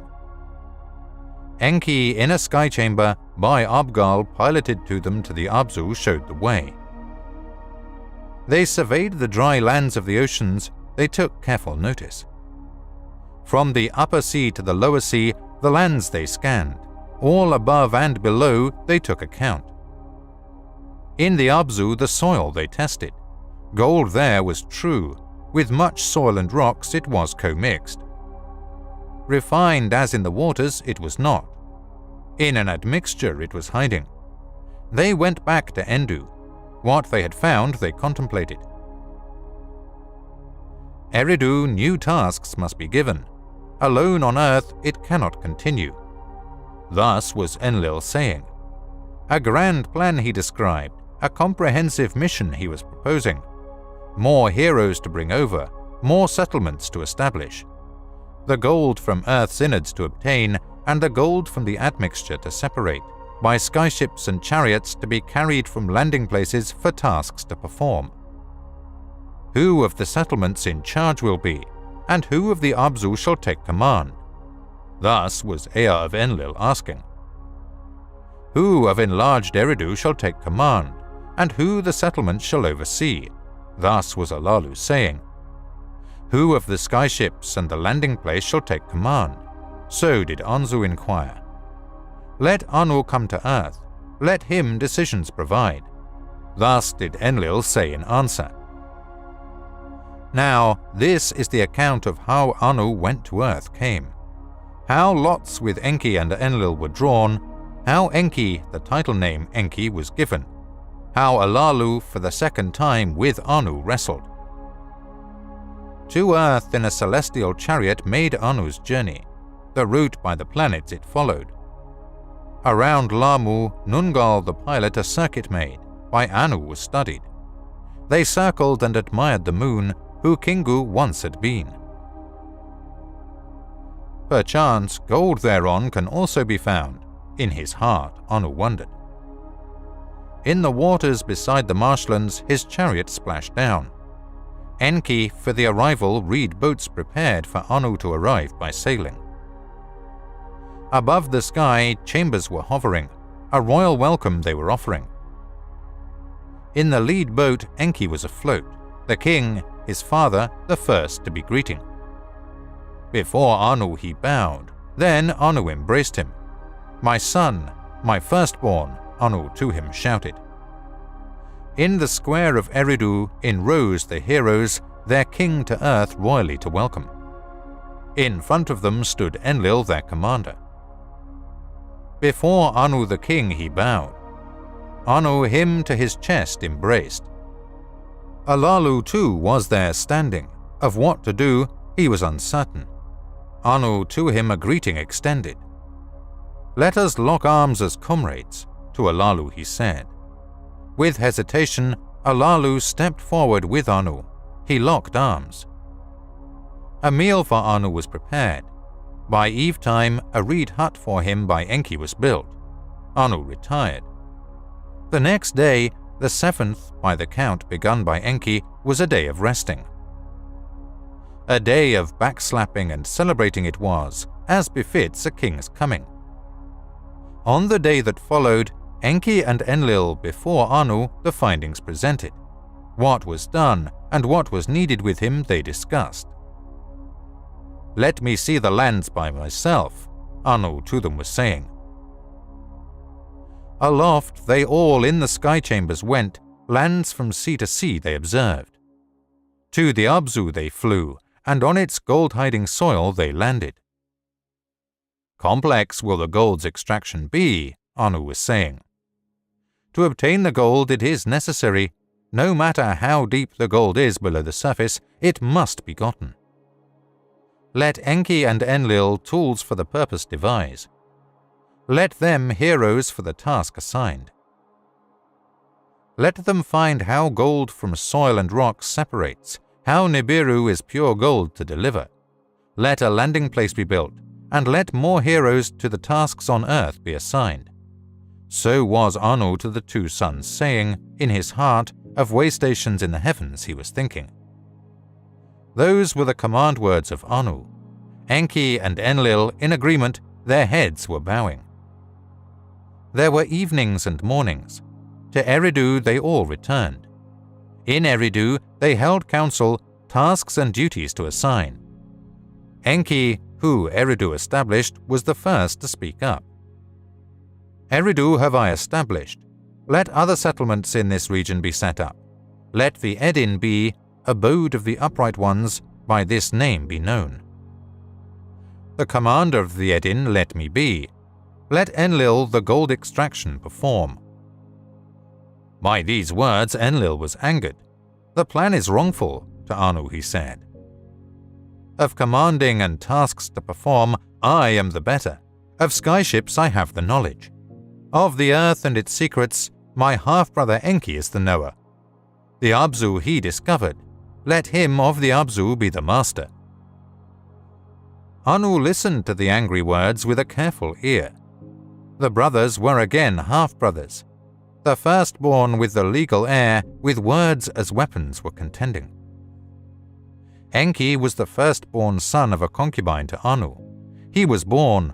Enlil, after that born by Antu, Anu's spouse, was conceived.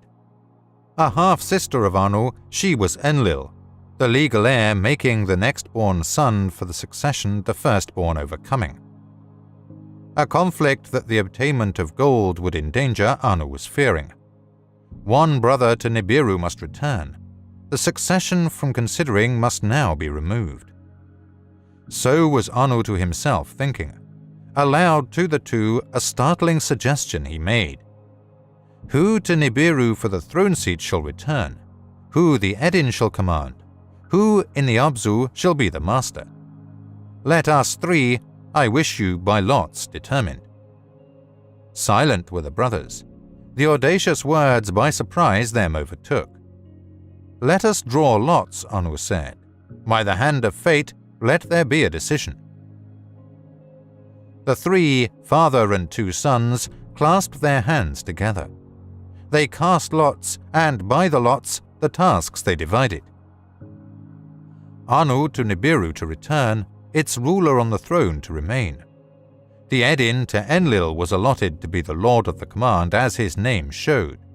More settlements to establish, of the skyships and their heroes charge to take.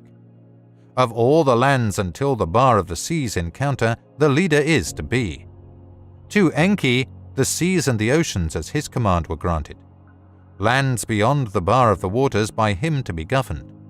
In the Abzu, to be the master, with ingenuity, the gold to procure. Enlil with the lots was agreeable. The hand of fate he, with a bow, accepted. Enki's eyes filled with tears of Eridu and Edin. He wished not to be parted. Let Enki forever Eridu as his home keep, Anu to Enlil was saying. Let his being the first to splash down forever be remembered. Let Ea as Enkiith's master be known. Enki, Enkiith's master, let his title be. His father's words Enlil with a bow accepted. To his brother he thus said, Enki, Earth's master, your title name shall henceforth be. I, Lord of the Command, shall be known. The decisions were announced to the heroes in the assembly, Anu, Enki, and Enlil. The tasks are assigned, and success is in the offing, Anu to them was saying. Now I can bid you farewell, to Nibiru with a quiet heart I can return. Forward toward Anu Alalu stepped. A grave matter has been forgotten, he shouted. The mastery of earth to me was allotted. That was the promise when the gold finds to Nibiru I announced. Nor have I the claim to Nibiru's throne forsaken. By Anu to share all with his sons, it is a grave abomination. Thus did Alalu, Anu, and the decision challenge. Without words was Anu in the beginning. Then with anger he spoke up. By second wrestling let our dispute be decided. Let us do the wrestling here. Let us do it now. With disdain Alalu took off his clothing. Likewise did Anu unrobe. In nakedness did the two royals grapple, a mighty struggle. Alalu bent his knee, and to the ground Alalu fell.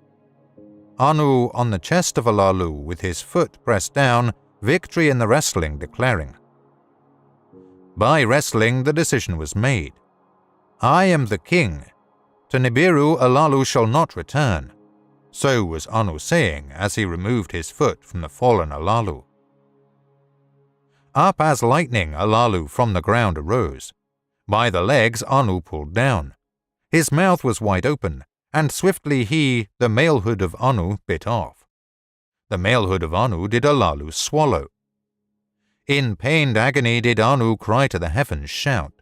To the ground, wounded, he fell. Enki to the fallen Anu rushed. Enlil the laughing, Alalu captive held. Heroes Anu to his but carried. Words of accusation against Alalu he uttered. Let justice be done. With your beam weapon, let Alalu be killed, Enlil to his lieutenant shouted. No, no, Enki fiercely shouted. Justice is within him. In his innards poison has entered. They took Alalu to a reed hut, his hands and feet as a prisoner bound. Now this is the account of the judging of Alalu, and of the happenings after that on earth and on Lamu. In his reed hut, Anu was hurting. In the reed hut to him Enki applied the healing. In his reed hut Alalu was sitting. Spittle he spat from his mouth. In his innards the malehood of Anu was like a burden. With Anu's semen were his innards impregnated. Like a female in travail, his belly grew swollen. On the third day Anu's pains subsided. His pride significantly hurt. To Nibiru I wish to return, to his two sons did Anu say. Beforehand, upon Alalu there must be a judgment. A sentence the crime befitting must be imposed. By the laws of Nibiru 7 judges were required, the highest rank of them to preside. In the Eridu square the heroes assembled, the trial of Alalu to observe. 7 seats were provided for the 7 who judge. For Anu presiding, the tallest seat was prepared. To his right Enki was seated. Enlil was seated on Anu's left. On Enki's right, Anzu and Nungal were seated. Abgal and Alalgar to the left of Enlil sat. Before these 7 who judge Alalu was brought. His hands and feet were untied. Enlil was first to speak. In fairness, a wrestling match was held, and Alalu, the kingship to Anu, forfeited. What say you, Alalu? Enki him this question asked. In fairness, the wrestling match was held, and I lost the kingship, Alalu said. Having been vanquished, Alalu, an abominable crime performed. The malehood of Anu he bit and swallowed. Thus did Enlil the accusation of the crime make. Death is the punishment, Enlil was saying. "What say you, Alalu?" Enki, his father by marriage, asked. There was silence. Alalu the question did not answer. "We all the crime did witness," Alalgar was saying. "Judgment must be in accordance. If words you wish to utter, speak before the judging," Enki to Alalu said. In the silence, Alalu slowly spoke. "On Nibiru I was king, by right of succession I was reigning. Anu was my cupbearer. The princes he aroused, to a wrestling he me challenged. For 9 counted circuits I was king on Nibiru, to my seed kingship was belonging. On my throne seat Anu himself sat. To escape death to distant earth I made a dangerous journey. Salvation for Nibiru I, Alalu, on the alien planet discovered. Return to Nibiru I was promised, in fairness the throne to regain. Then to earth came Enki, the one by compromise the next to reign Nibiru he was designated. Then came Enlil, the succession from Anu to himself claiming. Then Anu came, and by lots he tricked Enki. Enki, the lord of earth, was proclaimed, of earth, not of Nibiru, to be the master. Then to Enlil the command was granted, and Enki to the distant Abzu was delegated. My heart of all that was aching, my chest from shame and anger was bursting. Then Anu his foot upon my chest placed, upon my aching heart he was treading. In the silence Anu spoke up. By royal seed and law, by fair wrestling did I gain the throne. My malehood you bit off and swallowed, my offspring line to discontinue. Enlil spoke up. To the crime the accused admitted, let the judgment come, let death the punishment be. Death, said Alalgar. Death, said Abgal. Death, said Nungal. Death to Alalu by itself will come. What he had swallowed in his innards death will bring, Enki was saying. Let Alalu be in prison for the rest of his days on earth. Anzu is speaking. Their words Anu was contemplating. Anger and pity both he engulfed. To die in exile, let this be the judgment, Anu was saying. In amazement, the judges at each other glanced. What Anu was saying, they wondered. Neither on earth nor on Nibiru shall the exiling be, Anu was saying. On the way there is the Lamu planet, with waters and an atmosphere it is endowed. Enki, as Enki thereon made a pause. Of it as a way station have I been thinking. Its net force is less than Earth's forceful, an advantage in wisdom to be considered. In the celestial chariot Alalu shall be taken.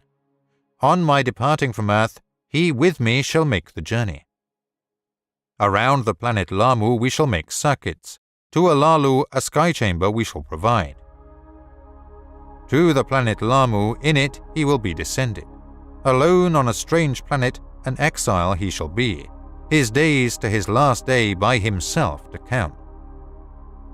Thus did Anu's words of judgment utter, in solemnity were the words intended. By unanimity was this judgment upon Alalu imposed. In the presence of the heroes it was announced.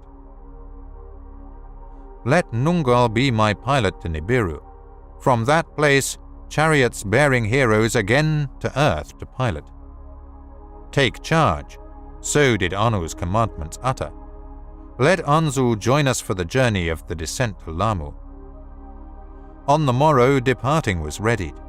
All who depart by boats to the chariot were ferried. A place for landings on firm soil you must prepare, Anu to Enlil was saving.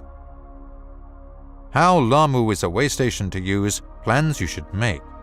Farewells there were, both joy and sorrow. Limping did Anu on the chariot embark, and with his hands tied did Alalu the chariot entered. Then the chariot soared to the heavens, and the royal visit ended. They around the moon made a circuit. Anu was enchanted by sight. Toward red-hued Lamu they journeyed. Twice about it they circled. Lower toward the strange planet they came. Mountains sky high, and tears on the surface they noticed. They observed where Enki's chariot had once landed. By a lakeside it was located. Slowed by Lamu net power, they readied in the chariot the sky chamber. Anzu, its pilot, then unexpected words to Anu. With Alalu to the firm soil of Lamu I shall descend. With the sky chamber to the chariot to return I wish not. I shall stay with Alalu on this strange planet. Until he dies I shall protect him. When he dies of his innards poison, as befits a king, him I shall bury. I shall have made my name. Anzu, they will say, against all odds, to a king in exile a companion was.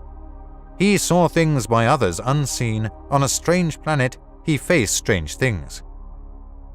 Anzu, they will to the end of time shall say, as a hero has fallen.